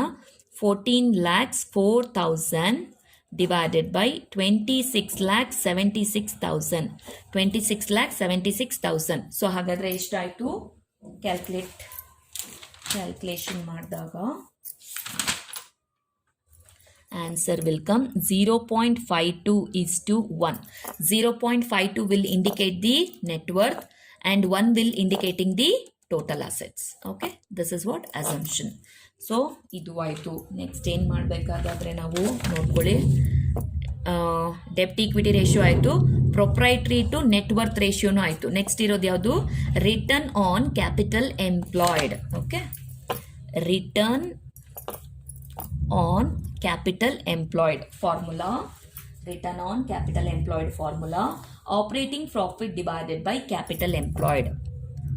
Operating profit divided by capital employed. Okay, operating profit. ಈಗ operating ಪ್ರಾಫಿಟ್ನ ನಾವು calculate ಮಾಡಬೇಕಾಗುತ್ತೆ. ನೋಡ್ಕೊಳ್ಳಿ, ಆಪರೇಟಿಂಗ್ ಪ್ರಾಫಿಟ್ ಏನೇನು ಐಟಮ್ಸ್ ತೊಗೋಬೇಕು? ಫಸ್ಟು ಜಿ ಪಿ ತೊಗೋಬೇಕು. G P minus operating expenses plus operating incomes. ಅದಕ್ಕೆ ನಾನು ಆ್ಯಕ್ಚುಲಿ ಫಸ್ಟೇ ಏನು ಮಾಡಿದ್ವಿ, ಎಲ್ಲನೂ ಅದನ್ನು ಸೆಗ್ರಿಗೇಟ್ ಮಾಡ್ಕೊಂಡ್ಬಿಟ್ವಿ ಐಟಮ್ನ. ನೋಡಿ ಕ್ವೆಶನಲ್ಲಿ ಜಿ ಪಿ ಇದೆಯಾ? ಇಲ್ಲಿ ಎಷ್ಟಿದೆ? 9,12,000 ಇದೆ. ಸೊ ಒಂದು ಐಟಮ್ ಸಿಕ್ತು ನಮಗೆ, ಜಿ ಪಿ 9,12,000 ಮೈನಸ್ ನೋಡಿ ಆಪರೇಟಿಂಗ್ ಎಕ್ಸ್ಪೆನ್ಸಸ್ ಕಾಣಿಸ್ತಿದೆಯಾ? ಆಪರೇಟಿಂಗ್ ಎಕ್ಸ್ಪೆನ್ಸಸ್ ನಾವು ಆಲ್ರೆಡಿ ಲಿಸ್ಟ್ ಮಾಡಿದ್ವಿ. Salaries, then printing and stationery, repairs, rent and taxes, transportation. ಅದಾದಮೇಲೆ ಇದು ನಾನ್ ಆಪರೇಟಿಂಗ್ ಇದೆ. ಅದಾದಮೇಲೆ ತೊಗೋಬೇಕಾಗಿರೋದು selling and distribution operating, depreciation operating, then loss on sale of investment non operating. ಇದು ಬರಲ್ಲ. ಸೊ ಹಾಗಾದರೆ ಈ 2 ಐಟಮ್ಸ್ನ ಬಿಟ್ಟು ಉಳಿದಿರೋ ಎಲ್ಲ ಐಟಮ್ಸ್ನೂ ನಾವು ತೊಗೋಬೇಕು. ಯಾವ್ಯಾವ ಐಟಮ್ನ? Interest on debenture non operating expenses, then loss on sale of investment non operating expenses. ಈ 2 ಎಕ್ಸ್ಪೆನ್ಸಸ್ನ ಬಿಟ್ಟು ಉಳಿದಿರೋದನ್ನೆಲ್ಲ ಆ್ಯಡ್ ಮಾಡಿದಾಗ ನಮಗೆ ಎಷ್ಟು ಬರುತ್ತೆ ಅಂತ ಹೇಳಿದ್ರೆ, ಇದನ್ನು ಬೇಕಾದರೆ ನೀವು ಆ್ಯಡ್ ಮಾಡಿ, you will get the same answer. 2 lakhs plus 5,000 plus 8,000 plus 1,68,000 plus 1,20,000 plus 1,68,000 plus 35,000. ಇದಿಷ್ಟನ್ನು ಆ್ಯಡ್ ಮಾಡಿದಾಗ ನಮಗೆ ಸಿಗೋ ಆನ್ಸರ್ 7,04,000. ನಾನು ಡೈರೆಕ್ಟಾಗೆ ತೊಗೊಳ್ತೀನಿ ಇಲ್ಲಿ. ಆಪ್ರೇಟಿಂಗ್ ಎಕ್ಸ್ಪೆನ್ಸಸ್ನೆಲ್ಲ ನಾನೀಗ ಪ್ರಾಬ್ಲಮಲ್ಲಿ ತೋರಿಸಿದ್ದೀನಿ ನಿಮಗೆ. ಓಕೆ, ಈ ಎಲ್ಲ ಎಕ್ಸ್ಪೆನ್ಸಸ್ನ ಆ್ಯಡ್ ಮಾಡಿದಾಗ ಎಕ್ಸೆಪ್ಟ್ ದೀಸ್ ಟು ಬಿಟ್ಟು ಉಳಿದುದನ್ನೆಲ್ಲ ನೀವು ಆ್ಯಡ್ ಮಾಡಿದಾಗ we will get answer 7,04,000 operating expenses. Next ಈಗ ಆಪ್ರೇಟಿಂಗ್ ಇನ್ಕಮ್ ಬರೋಣ. ನೋಡಿ ಆಪ್ರೇಟಿಂಗ್ ಇನ್ಕಮ್ ಯಾವ್ದ್ಯಾವ್ದಿದೆ ಅಂತ. Operating income, commission, operating income. ಉಳಿದಿರೋ ಎರಡು ಇನ್ಕಮ್ಸ್ ಏನು, it's A non operating income. So ಹಾಗಾದರೆ ಆಪ್ರೇಟಿಂಗ್ ಇನ್ಕಮ್ ಒಂದೇ ಇರೋದು. ಸೊ ಅದಕ್ಕೆ ಆ್ಯಸ್ ಇಟ್ ಈಸ್ ಅದನ್ನು ತಗೊಳ್ತೀನಿ. 22,000 ಯಾವುದದು ಕಮಿಷನ್. ಆಪ್ರೇಟಿಂಗ್ ಇನ್ಕಮ್ 22,000 ಇದೆ. ಓಕೆ, ಸೊ ಹಾಗಾದರೆ ಇಲ್ಲಿ ಆಪ್ರೇಟಿಂಗ್ ಪ್ರಾಫಿಟ್ ಏನು ಬರುತ್ತೆ ನೋಡಿ. ಆಪ್ರೇಟಿಂಗ್ ಪ್ರಾಫಿಟ್ 9,12,000 ಮೈನಸ್ 7,04,000 ಪ್ಲಸ್ 22,000 ಮಾಡಿದಾಗ we will get the answer of 2,30,000. 2,30,000 is the operating profit. ಅರ್ಥ ಆಗ್ತಿದೆಯಾ? Operating profit. ಸೊ ಹಾಗಾದರೆ ನಮ್ಗೆ ಈ ಐಟಮ್ ಸಿಕ್ಕಿದೆ, ಬರ್ಕೊಂಡು ಬಿಡೋಣ. 2,30,000 ಡಿವೈಡೆಡ್ ಬೈ ಈಗ ಕ್ಯಾಪಿಟಲ್ ಎಂಪ್ಲಾಯ್ಡ್. ಹಾಗಾದರೆ ಕ್ಯಾಪಿಟಲ್ ಎಂಪ್ಲಾಯ್ಡ್ಗೆ ಏನೇನು ಐಟಮ್ಸ್ ಬರುತ್ತೆ ನೋಡ್ಕೊಳ್ಳಿ. Capital employed is equal to fixed assets plus working capital. Fixed assets plus working capital. ಏನು ವರ್ಕಿಂಗ್ ಕ್ಯಾಪಿಟಲ್ ಅಂದರೆ current assets minus current liability. Clear? ನಮ್ಮ ಹತ್ರ ಇದೆ ಅಲ್ವಾ ಆಲ್ರೆಡಿ ಐಟಮ್ಸು. ಈಗ ಫಿಕ್ಸ್ಡ್ ಅಸೆಟ್ಸ್ ಅಂತ ಹೇಳಿದ್ರೆ ಇಲ್ಲಿ ನೋಡ್ಕೊಳ್ಳಿ ಪ್ರಾಬ್ಲಮಲ್ಲಿ ಫಿಕ್ಸ್ಡ್ ಅಸೆಟ್ಸ್ ಎಷ್ಟಿದೆ, 4,80,000 ಇದೆ.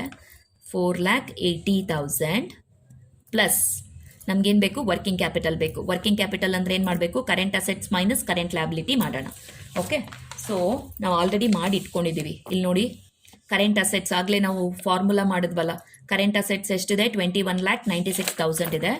21,96,000 ಮೈನಸ್ ಕರೆಂಟ್ ಲಯಬಿಲಿಟಿ ನೋಡಿ ಎಷ್ಟಿದೆ, 9,12,000 ಇದೆ. 9,12,000 ಸೊ ಮಾಡಿದಾಗ ನಮ್ಗೆ ಎಷ್ಟು ಬರುತ್ತೆ ಆನ್ಸರ್ ಅಂತ ಹೇಳಿದ್ರೆ, ಇದನ್ನು ಮೈನಸ್ ಮಾಡಿದಾಗ ನಮಗೆ ಆನ್ಸರ್ ಬರೋದು 12,84,000. 12,84,000 ಅರ್ಥ ಆಗ್ತಿದೆ ಅಲ್ವಾ? ಇದು ಫಿಕ್ಸ್ಡ್ ಅಸೆಟ್ಸು, ಇದು ವರ್ಕಿಂಗ್ ಕ್ಯಾಪಿಟಲ್. ವರ್ಕಿಂಗ್ ಕ್ಯಾಪಿಟಲ್ ಹೇಗೆ ಬಂತು, ಕರೆಂಟ್ ಅಸೆಟ್ಸ್ ಮೈನಸ್ ಕರೆಂಟ್ ಲಯಬಿಲಿಟಿನ ಮಾಡಿದಾಗ ನಮಗೆ 12,84,000 ಬರುತ್ತೆ. ಸೊ ಹಾಗಾದರೆ ಕ್ಯಾಪಿಟಲ್ ಎಂಪ್ಲಾಯ್ಡ್ ಎಷ್ಟಾಗುತ್ತೆ, ಕ್ಯಾಪಿಟಲ್ ಎಂಪ್ಲಾಯ್ಡ್ ವಿಲ್ ಬಿ 17,64,000 ಆಗುತ್ತೆ. ಓಕೆ, ಸೊ ಅದನ್ನು ಈಗ ಇಲ್ಲಿ ಬರ್ಕೊಳ್ಳೋಣ. 17,64,000. ಸೊ ಹಾಗಾದರೆ ಆನ್ಸರ್ ಎಷ್ಟು ಬರುತ್ತೆ, return on capital employed will come 0.13:1. 0.13:1. This 0.13 will indicating the operating profit and 1 it is indicating the capital employed. Is it clear? So ಹಾಗಾದರೆ ಯಾವ್ಯಾವ ratio ಆಯಿತು, 2 ಕ್ಯಾಟಗರಿ ರೇಷಿಯೋಸ್ ಮುಗ್ದೋಯ್ತು. ಯಾವ್ದ್ಯಾವುದು, ಲಿಕ್ವಿಡಿಟಿ ರೇಷಿಯೋಸ್ ಆಯಿತು, ಕ್ಯಾಪಿಟಲ್ ಸ್ಟ್ರಕ್ಚರ್ ರೇಷಿಯೋಸ್ ಆಯಿತು. Next ಈಗ ಇರೋದು activity ratios ಅಥವಾ turn over ratios. Stock turn over, debtors turn over, creditors turn over, ACP, APP and working capital turn over ratios. ಈಗ ಈ ರೇಷಿಯೋಸ್ನ ಮಾಡೋಣ. ಸೊ ಈಗ ನಾನು ಮೂವ್ ಆಗೋದೀಗ next stock turn over ratio. Formula cost of goods sold divided by average stock. Cost of goods sold formula opening stock plus purchase plus direct expenses minus closing stock. Okay, ನಾವು already ಮಾಡ್ಕೊಂಡಿದ್ದೀವಲ್ಲ question ಪೇಪರಲ್ಲಿ, ನೆನಪಿದೆ ಅಲ್ವಾ? ನೋಡಿ opening stock ಇದೆ, closing stock ಇದೆ. So purchases ಇದೆ, wages and factory expenses ನಾನು ಆಗಲೇ ಹೇಳಿದ್ದೀನಿ ಡೈರೆಕ್ಟ್ ಎಕ್ಸ್ಪೆನ್ಸಸ್ ಅಂತ. ಈ ಎರಡೂ ಎಕ್ಸ್ಪೆನ್ಸಸ್ನ ಆ್ಯಡ್ ಮಾಡ್ಕೋಬೇಕು. 5,05,000 ಆಗುತ್ತೆ. 2,50,000, 2,54,000 ಆ್ಯಡ್ ಮಾಡಿದಾಗ 5,04,000 ಆಗುತ್ತೆ. ಓಕೆನಾ? ಈಗ ಮಾಡೋಣ. ಸೊ ಓಪನಿಂಗ್ ಸ್ಟಾಕ್ ಎಷ್ಟಿದೆ, 7 lakhs ಇದೆ. 7 lakhs ಪ್ಲಸ್ ಪರ್ಚೇಸ್ ಎಷ್ಟಿದೆ ನೋಡಿ, purchase is 35 lakhs. 35 lakhs plus direct expenses 2,50,000, 2,54,000 total ಎಷ್ಟಾಯಿತು, 5,04,000 ಆಯಿತು. Minus see the closing stock. Closing stock is 11,28,000. 11,28,000. So ಹಾಗಾದರೆ cost of goods sold is equal to cost of goods sold will be cost of goods sold will be 35,76,000. ಇದೆಲ್ಲ ಮಾಡಾದ್ಮೇಲೆ ನಮಗೆ ಸಿಗೋದು 35,76,000. So ಹಾಗಾದರೆ ನಮ್ಗೇನು ಸಿಕ್ತು? ಕಾಸ್ಟ್ ಆಫ್ ಗೂಡ್ಸ್ ಸೋಲ್ಡ್ ಸಿಕ್ತು. ಎಷ್ಟು? 35,76,000 ಡಿವೈಡೆಡ್ ಬೈ ಆವ್ರೇಜ್ ಸ್ಟಾಕ್. ಈಗ ಕ್ವೆಶನ್ಗೆ ಬರೋಣ ನೋಡಿ. ಆವರೇಜ್ ಸ್ಟಾಕ್ ಅಂತ ಇಲ್ಲಿ ನಮಗೆ ಡಬಲ್ ಕಾಲಮ್ ಇದೆಯಾ balance sheet? Opening stock closing stock ಅಂತ ತಗೊಳ್ಳೋದಕ್ಕೆ ಇಲ್ಲ, ಇರೋದು ಒಂದೇ ಸ್ಟಾಕು. ಎಷ್ಟಿದೆ? 11,28,000 ಇದೆ. So we need to consider stock ಎಷ್ಟು ಅಂತ ಕನ್ಸಿಡರ್ ಮಾಡಬೇಕು. Average stock it is nothing but 11,28,000 as it is ತಗೋಬೇಕು. That is what average stock year 11,28,000. So ಹಾಗಾದರೆ ಆನ್ಸರ್ ಏನು ಬರುತ್ತೆ? Stock turn over ratio answer. Stock turnover ratio answer will be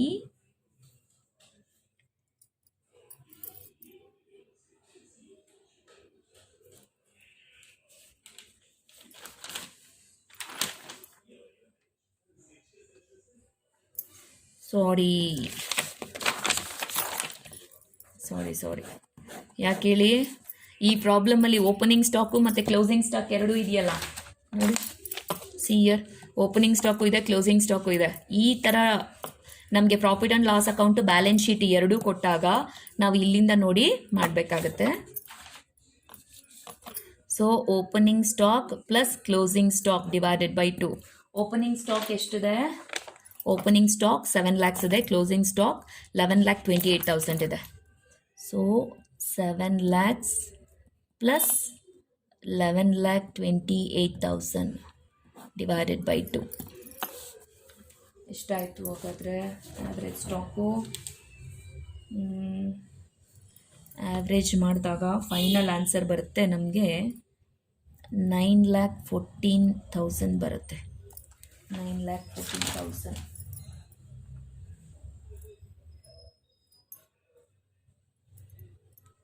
S, 9,14,000 ಬರುತ್ತೆ correct answer. Okay, so ಹಾಗಾದರೆ ಇಲ್ಲಿ ಎಷ್ಟು ಬರುತ್ತೆ average stock? 9,14,000. So 9,14,000 ಹಾಗಾದರೆ ಆನ್ಸರ್ ಎಷ್ಟು ಬರುತ್ತೆ ನೋಡೋಣ. 35,76,000 ಡಿವೈಡೆಡ್ ಬೈ 9,14,000 ಮಾಡಿದಾಗ ದ ಆನ್ಸರ್ ವಿಲ್ ಕಮ್ 3.91:1. 3.91 ಏನು ಇಂಡಿಕೇಟ್ ಮಾಡುತ್ತೆ? Cost of goods ಸೋಲ್ಡ್ನ. 1 ಏನು ಇಂಡಿಕೇಟ್ ಮಾಡುತ್ತೆ? ಆವ್ರೇಜ್ ಸ್ಟಾಕ್ನ. ಕ್ಲಿಯರ್? ಸೊ ಹಾಗಾದರೆ ಯಾವುದಾಯ್ತು ಈಗ? ಸ್ಟಾಕ್ ಟರ್ನ್ ಓವರ್ ರೇಷಿಯೋ ಆಯಿತು. ನೆಕ್ಸ್ಟ್ ಇರೋದೇನೀಗ? Debtors turn over ratio.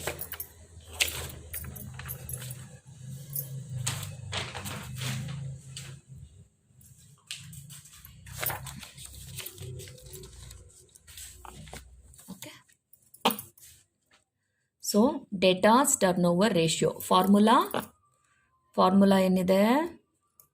Net credit sales divided by average trade debtors. Net credit sales divided by average trade debtors. ಎಲ್ಲಿದೆ question paper?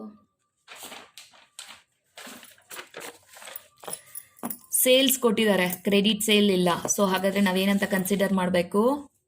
The sales it will be the credit sales. Okay, so sales ಎಷ್ಟಿದೆ ನೋಡ್ಕೊಳ್ಳಿ. 44,88,000 ಇದೆ.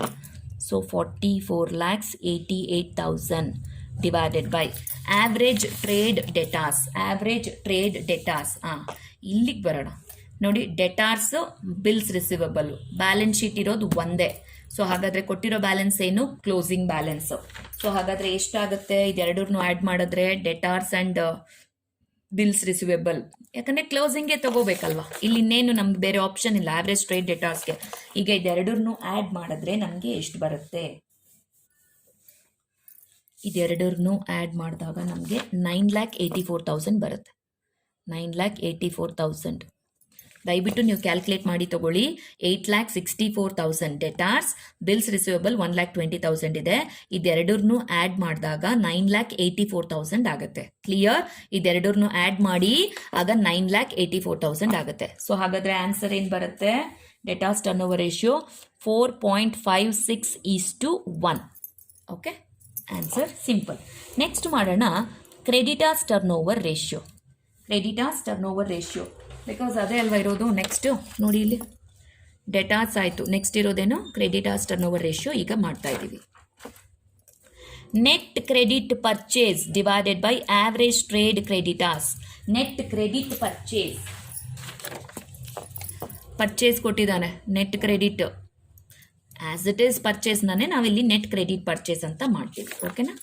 So ಎಷ್ಟಿದೆ? 35 lakhs ಇದೆ, ಕ್ವೆಶನಲ್ಲೇ ಇದೆ 35 lakhs divided by average trade creditors. ಈಗ ಕ್ವೆಶನ್ಗೆ ಬರೋಣ. ಇಲ್ಲಿ ನೋಡ್ಕೊಳ್ಳಿ, ಕ್ರೆಡಿಟಾರ್ಸ್ ಇದೆ, ಬಿಲ್ಸ್ ಪೇಬಲ್ ಇದೆ. ಹಾಗಾದ್ರೆ ಇಲ್ಲಿ ಏನು ಮಾಡಬೇಕು? ಇದೆರಡರನ್ನೇ ನಾವು ಕ್ಲೋಸಿಂಗ್ ಬ್ಯಾಲೆನ್ಸ್ ಅಂತ ಕನ್ಸಿಡರ್ ಮಾಡಿ ಆಸ್ ಇಟ್ ಈಸ್ ಇದನ್ನೇ ತಗೋಬೇಕು. ಬಿಕಾಸ್ ಇಲ್ಲಿ ಆವ್ರೇಜ್ ಫೈಂಡ್ ಮಾಡೋದಕ್ಕೆ ಓಪನಿಂಗ್ ಕ್ಲೋಸಿಂಗ್ ಅಂತ ಎರಡು ಬ್ಯಾಲೆನ್ಸ್ ಇಲ್ಲ, ಇರೋದು ಒಂದೇ ಬ್ಯಾಲೆನ್ಸ್. ಈ ಬ್ಯಾಲೆನ್ಸ್ನ ನಾವೇನಂತ ಕನ್ಸಿಡರ್ ಮಾಡ್ತೀವಿ? Closing balance. ಸೊ 7,20,000 ಪ್ಲಸ್ 1,60,000 ಎಷ್ಟಾಗುತ್ತೆ? 7,20,000 and 1,60,000 will become as a 8,80,000. 8,80,000 ಆಗುತ್ತೆ. ಸೊ ಹಾಗಾದರೆ ಆನ್ಸರ್ ಏನು ಬರುತ್ತೆ? 3.97:1. ಓಕೆ, ಸೊ ಹಾಗಾದರೆ ಯಾವ ರೇಷಿಯೋ ಆಯಿತು? ಕ್ರೆಡಿಟಾರ್ಸ್ ಟರ್ನ್ ಓವರ್ ಆಯಿತು. ನೆಕ್ಸ್ಟ್ ಏನಿದೆ? ACP APP ಇದೆ. ಇದೆರಡು ಫಾಸ್ಟಾಗಿ ಮಾಡಿಬಿಡೋಣ. ಈಗ ACP ಅಂದ್ರೇನು? Average collection period. ಯಾವ ಫಾರ್ಮುಲಾನ ಉಲ್ಟಾ ಮಾಡಬೇಕು? ಡೆಟಾಸ್ ಟರ್ನ್ ಓವರ್ ರೇಷಿಯೋ ಫಾರ್ಮುಲಾನ ಉಲ್ಟಾ ಹಾಕೊಳ್ಳೋಣ. So average trade debtors divided by net credit sales into 365 days ಅಥವಾ 12 months ಮಾಡ್ಬೋದು. So 9,84,000 divided by 44,88,000 into 365 days ಅಥವಾ 12 months ಮಾಡಿದಾಗ the answer will be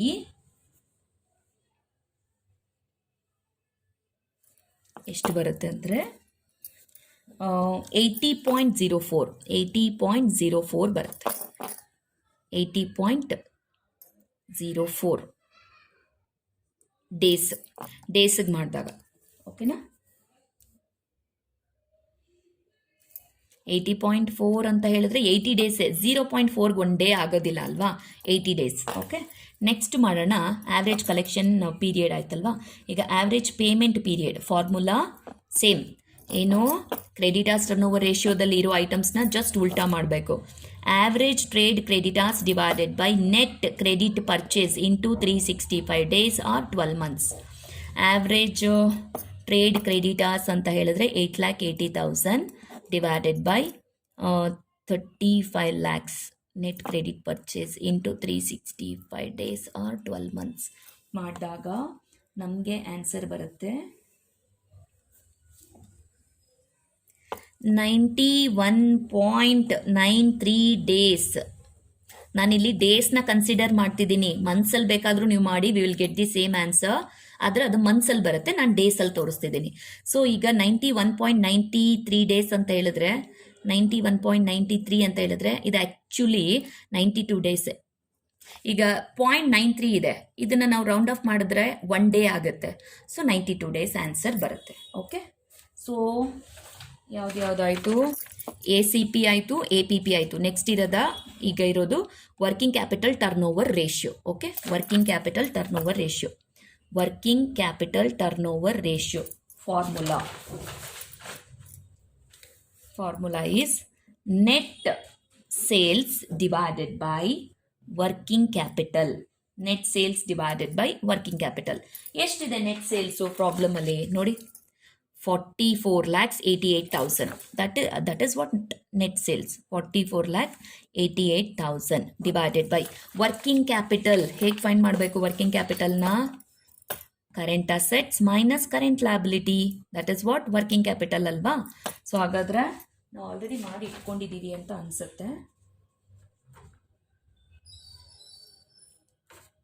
S, ಇಲ್ಲಿ ನೋಡ್ಕೊಳ್ಳಿ, ಇಲ್ಲಿ ಆಪರೇಟಿಂಗ್ ರೇಷಿಯೋ ಮಾಡಿದ್ವಿ, ನೆನಪಿದೆಯಾ? ಅಲ್ಲಿ ನಾವು ಮಾಡಿ ಇಟ್ಕೊಂಡಿದ್ದೀವಿ.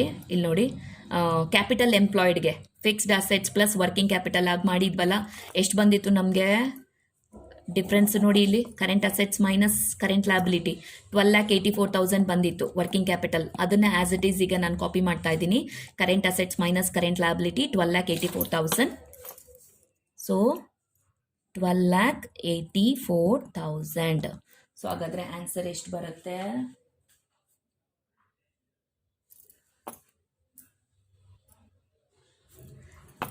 3.97 3.49:1. 3.49:1. 3.49 ಏನು ಇಂಡಿಕೇಟ್ ಮಾಡುತ್ತೆ? ನೆಟ್ ಸೇಲ್ಸ್ನ. And 1 it is indicating working capital. Clear? So ಹಾಗಾದರೆ ಯಾವ್ಯಾವ ರೇಷಿಯೋಸ್ ಆಯಿತು? ಸೊ ಇಷ್ಟು ರೇಷಿಯೋಸ್ ಆಯಿತು. ಇನ್ನು ಉಳಿದಿರೋದು GPR, NPR, operating ratio, operating profit ratio, cash profit ratio. 1, 2, 3, 4, 5. ಇನ್ನು 5 ರೇಷಿಯೋಸ್ ಮಾಡಿದ್ರೆ ಈ ಪ್ರಾಬ್ಲಮ್ ಕಂಪ್ಲೀಟ್ ಆಗುತ್ತೆ. ಓಕೆ, ಈಗ ಫಸ್ಟ್ ಮಾಡೋಣ. GPR, gross profit ratio. Formula gross profit divided by net sales into 100.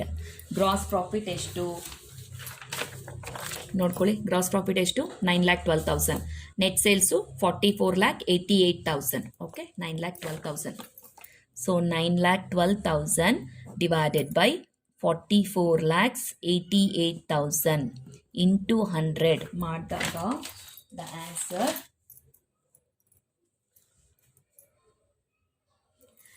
20.32%. 20.32% GP ಆಯಿತು. ನೆಕ್ಸ್ಟ್ ಈಗ NPR. Net profit divided by net sales into 100. Net profit ಎಷ್ಟಿದೆ question ನೋಡಿ. ನೆಟ್ ಪ್ರಾಫಿಟ್ 2,50,000 ಕಾಣಿಸ್ತಿದ್ಯಾ? Net profit 2,50,000 ಇದೆ. So 2,50,000 divided by net sales 44,88,000 into 100 ಎಷ್ಟಾಗುತ್ತಾಗ net profit will come. Net profit 5.57%. 5.57%. ಇದು ನೀವು calculate ಮಾಡಬೇಕು. ಸುಮ್ಮನೆ ಬ್ಲೈಂಡ್ ಆಗಿ ಮ್ಯಾಮ್ ಬರೀತಿದ್ದಾರೆ ಅಂತ ಬರ್ಕೊಂಡು ಹೋಗೋದಲ್ಲ. ನೀವು ಕ್ಯಾಲ್ಕುಲೇಟ್ ಮಾಡಿ. ಏನಾದರೂ ಮಿಸ್ಟೇಕ್ ಇದ್ದರೆ ನನಗೆ ಹೇಳಿ. ಓಕೆನಾ? ನೆಟ್ ಪ್ರಾಫಿಟ್ ರೇಷಿಯೋ ಆಯಿತು. ಇನ್ನೇನು ರೇಷಿಯೋ ಫೈಂಡ್ ಮಾಡಬೇಕೀಗ?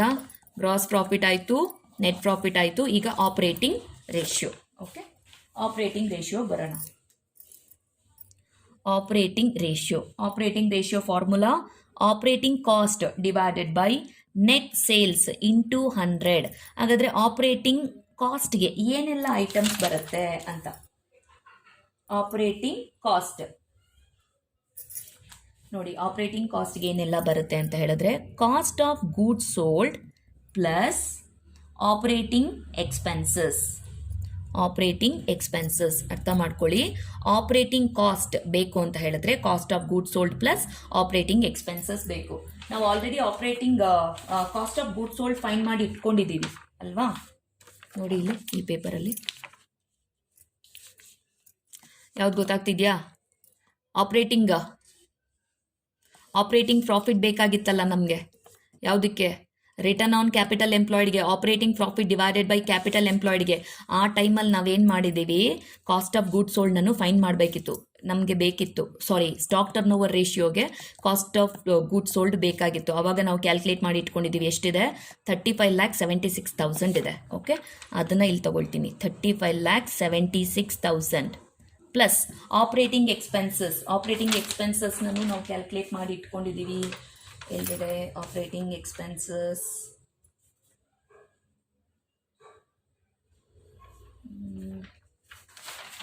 ಯಾವ ಪೇಪರ್ ಫೈಲ್ ಹೋಯ್ತು? ಓಕೆ, ಎನಿವೆ ಆಪ್ರೇಟಿಂಗ್ ಎಕ್ಸ್ಪೆನ್ಸಸ್ ಅಲ್ವಾ?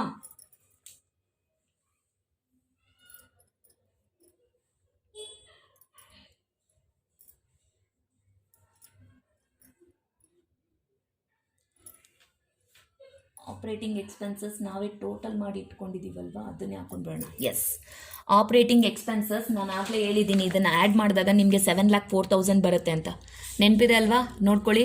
Salaries, printing, repairs, 1,00,000 rent and taxes, transportation, selling, then depreciation, ಇದನ್ನು ನೀವು ಆ್ಯಡ್ ಮಾಡಿ ಇಟ್ಕೊಂಡಿರ್ತೀರಾ. ಇದು 7,04,000 ಬರುತ್ತೆ. ಅದನ್ನೇ ತೊಗೊಳ್ತೀನಿ, 7,04,000. ಹಾಗಾದರೆ ಆಪ್ರೇಟಿಂಗ್ ಕಾಸ್ಟ್ ಎಷ್ಟಾಗುತ್ತೆ? The total of operating cost will be 42,80,000. Okay, operating cost 42,80,000 ಆಗುತ್ತೆ. So 42,80,000 divided by net sales ಎಷ್ಟಿದೆ? 44,88,000 ಇದೆ. ಇಂಟು 100 ಮಾಡಿದಾಗ ನಮಗೆ ಆನ್ಸರ್ ಬರುತ್ತೆ. Operating profit answer 95.36%. 95.36%. 95.36% ಬರುತ್ತೆ. ಓಕೆ, ಇನ್ನು ಉಳಿದಿರೋದು ಒಂದೇ ಒಂದು, ಯಾವುದು? The last one, operating profit ratio ಅಲ್ವಾ. ನೋಡ್ಕೊಳ್ಳಿ, ಆಪರೇಟಿಂಗ್ ರೇಷಿಯೋ ಆಯಿತು, ಸಾರಿ ಇನ್ನೂ ಎರಡಿದೆ. ಆಪರೇಟಿಂಗ್ ಪ್ರಾಫಿಟ್ ರೇಷಿಯೋ ಒಂದಿದೆ, ಕ್ಯಾಶ್ ಪ್ರಾಫಿಟ್ ರೇಷಿಯೋ ಒಂದಿದೆ. ಸೊ ಈ ಶೀಟಲ್ಲೇ ಮಾಡಿಬಿಡೋಣ. Operating profit ratio, operating profit ratio formula operating profit divided by net sales into 100. ಅಂದರೆ ಆಪರೇಟಿಂಗ್ ಪ್ರಾಫಿಟ್ಗೆ ಏನೆಲ್ಲ ಐಟಮ್ಸ್ ಬೇಕು? ಆಪರೇಟಿಂಗ್ ಪ್ರಾಫಿಟ್ಗೆ ನಾವು ಆಲ್ರೆಡಿ ಮಾಡಿ ಇಟ್ಕೊಂಡಿದ್ವಿ ಒಂದು ಪೇಪರಲ್ಲಿ.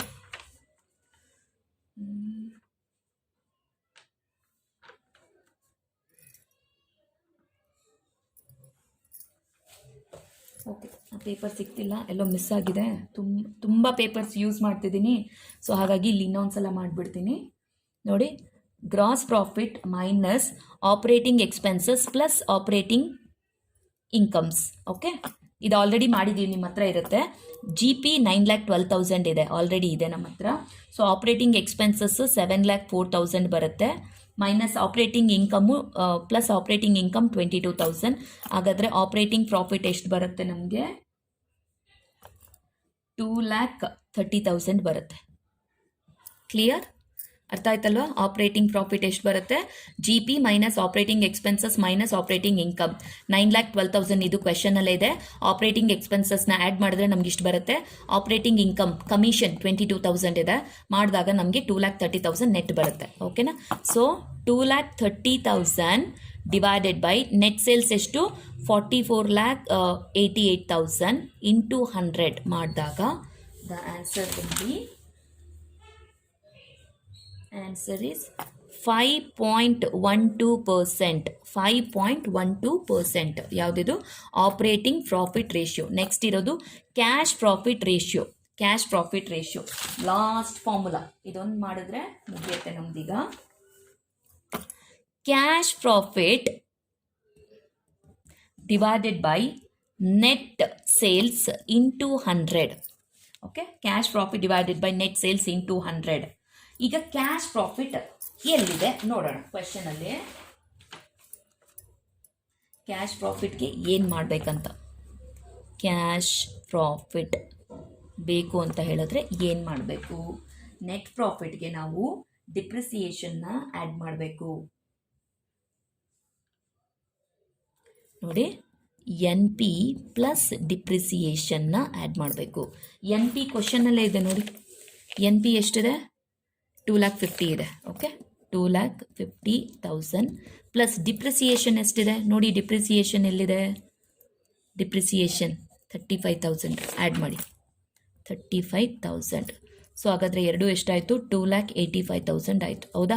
2,50,000 ಪ್ಲಸ್ 35 2,85,000 ಆಯಿತು. ಏನಿದು? Cash profit. So cash profit ನಮಗೆ ಸಿಕ್ತು. 2,85,000 ಡಿವೈಡೆಡ್ ಬೈ 44,88,000 ಇಂಟು 100 ಮಾಡಿದಾಗ ಎಷ್ಟು ಆನ್ಸರ್ ಬರುತ್ತೆ ನಮಗೆ? 6.35%. 6.35%. ಅರ್ಥ ಆಯ್ತೇನ್ರಪ್ಪ? ಸೊ ಹಾಗಾದರೆ ಯಾವ್ದ್ಯಾವ ರೇಷಿಯೋ ಮಾಡಿದ್ವಿ ನಾವೀಗ ನೋಡಿ. GP ಮಾಡಿದ್ವಿ, NP ಮಾಡಿದ್ವಿ, OR operating ratio, operating profit ratio, cash profit ratio. ನೋಡಿ, ಈ ಪ್ರಾಬ್ಲಮ್ನ ಏನಕ್ಕೆ ಇಷ್ಟೊಂದು ಪಾಯಿಂಟ್ ಔಟ್ ಎಲ್ಲಾನು ಮಾಡ್ತಿದ್ದೀವಿ ಅಂದರೆ ಇದು 14 ಮಾರ್ಕ್ಸ್ ಪ್ರಾಬ್ಲಮ್ಮು ಪ್ಲಸ್ ಇದು ಕ್ವೆಶನ್ ಪೇಪರ್ ಪ್ರಾಬ್ಲಮ್. ಸೊ ಹಾಗಾಗಿ ಈಚ್ ಆ್ಯಂಡ್ ಎವ್ರಿ ಸ್ಟೆಪ್ ಇಲ್ಲಿ ನಾನು ಏನೇನು ತೋರಿಸಿದ್ದೀನಿ ಅಷ್ಟು ಪ್ರಾಬ್ಲಮ್ಸ್ನ, ಅಷ್ಟು ರೇಷಿಯೋಸ್ನ ನಾವು ಮಾಡಿದ್ದೀವಿ ನೋಡಿ. ಲಿಕ್ವಿಡಿಟಿ ರೇಷಿಯೋಸ್ ಎಲ್ಲ ಮಾಡಿದ್ವಿ. Liquidity ratios, capital structure ratios, activity ratios, profitability ratios, all ರೇಷಿಯೋಸ್ನ ನಾವು ಮಾಡಿದ್ದೀವಿ. ಓಕೆನಾ? ಈಗ ನೆಕ್ಸ್ಟ್ ನೀವೇನು ಮಾಡಬೇಕು ಅಂತ ಹೇಳಿದ್ರೆ, ಈ ಪ್ರಾಬ್ಲಮ್ ಆದಮೇಲೆ ನೆಕ್ಸ್ಟ್ ಪ್ರಾಬ್ಲಮ್ 24 ಇದೆ. ಸೇಮ್ ಆಲ್ಮೋಸ್ಟ್ 99 ಅಲ್ಲ 100% ಸೇಮ್ ಇದೆ. ಸೊ 24th ಪ್ರಾಬ್ಲಮ್ನ ಕಂಪ್ಲೀಟ್ ಆಗಿ ಮಾಡಿ ನನಗೆ ನೀವು ಆನ್ಸರ್ಸ್ನ ಕಳಿಸ್ಬೇಕು. ಇಲ್ಲ ನಿಮ್ಮ ಸಿ ಆರ್ಗೆ ಕಳಿಸಿ, ಆಯಿತಾ? ನಿಮ್ಮ ಸಿ ಆರ್ಗೆ ಕಳಿಸಿ ಆನ್ಸರ್ಸ್ನ. ನೀವು ಅದು ಮಾಡೋಷ್ಟ್ರೊಳಗೆ ನಾನು ಅದಕ್ಕೆ ಆನ್ಸರ್ ಬಿಡ್ತೀನಿ. ಬಟ್ ಒನ್ಸ್ ನೀವು ಫಿನಿಶ್ ಮಾಡಿದ್ಮೇಲೆ ನಾನು ಆನ್ಸರ್ ಬಿಡೋದು, ಯಾಕಂದರೆ ನೀವು ಕ್ಲಾರಿಫೈ ಮಾಡ್ಕೊಳ್ಳಿ ಏನು ಮಿಸ್ಟೇಕ್ ಮಾಡಿದ್ದೀರಾ ಅಂತ. ನಾನು ಲಾಸ್ಟಲ್ಲಿ ಆನ್ಸರ್ಸ್ನ ಸೆಂಡ್ ಮಾಡ್ತೀನಿ. ಬಟ್ 24th ಪ್ರಾಬ್ಲಮ್ ಅಂತೂ ನೀವು ಕಂಪ್ಲೀಟ್ ಮಾಡಲೇಬೇಕು, ಆಯಿತಾ? ಇದಾದಮೇಲೆ ಆಲ್ಮೋಸ್ಟ್ ಈಗ ನಾನು ಫಸ್ಟ್ ಸೆಷನಲ್ಲಿ ನಿಮಗೆ 35 ಪ್ರಾಬ್ಲಮ್ಸ್ ಕೊಟ್ಟಿದ್ದೀನಿ. ಒನ್ಸ್ 35 ಪ್ರಾಬ್ಲಮ್ಸ್ ಕಂಪ್ಲೀಟ್ ಆದಮೇಲೆ ನಾನು ನಿಮಗೆ ಇಂಟರ್ನಲ್ ಅಸೈನ್ಮೆಂಟ್ಗೆ ಅಂತ ನಾನು ನಿಮಗೆ ಅಸೈನ್ಮೆಂಟ್ಗೋಸ್ಕರ ಮತ್ತೆ 30 ಪ್ರಾಬ್ಲಮ್ಸ್ನ ಕೊಡ್ತೀನಿ. ಆ 30 ಪ್ರಾಬ್ಲಮ್ಸ್ ಹೇಗಿದೆ ಅಂತ ಹೇಳಿದ್ರೆ, ಇಲ್ಲಿವರೆಗೂ ನೀವು ಮಾಡಿರೋ ಪ್ರಾಬ್ಲಮ್ಸು ಏನಿದೆ ಅದನ್ನು ನೀವು ರೀಕಾಲ್ ಮಾಡ್ಕೊಂಡ್ಬಿಟ್ರೆ ಆ 30 ಪ್ರಾಬ್ಲಮ್ಸ್ ಆರಾಮಾಗಿ ಮಾಡ್ಬೋದು. ಆ 30 ಪ್ರಾಬ್ಲಮ್ಸಲ್ಲಿ 2 ಮಾರ್ಕ್ಸ್ದಿದೆ, 6 ಮಾರ್ಕ್ಸ್ದಿದೆ, 14 ಮಾರ್ಕ್ಸ್ದಿದೆ. ಆ್ಯಂಡ್ ಎಸ್ಪೆಷಲಿ ನಿಮಗೆ ನಾನೀಗ ಕೊಡೋದು ಇಂಟರ್ನಲ್ ಅಸೈನ್ಮೆಂಟ್ಗೆ ಕೊಡೋ ಪ್ರಾಬ್ಲಮ್ಸ್ ಬಂದು ಕ್ವೆಶ್ಚನ್ ಪೇಪರ್ ಪ್ರಾಬ್ಲಮ್ಸು. ಆಲ್ಮೋಸ್ಟ್ ಒಂದು 7 to 8 ಇಯರ್ಸ್ ಕ್ವೆಶ್ಚನ್ ಪೇಪರ್ದು ಪ್ರಾಬ್ಲಮ್ಸ್ನ ತೆಗೆದು ಅದರಲ್ಲಿ ಸೆಲೆಕ್ಟೆಡ್ ರಿಪೀಟ್ ಆಗೋ ಕ್ವೆಶನ್ಸ್ನ ತೆಗೆದು ನಾನು ನಿಮಗೆ ಕೊಡ್ತಾ ಇದ್ದೀನಿ.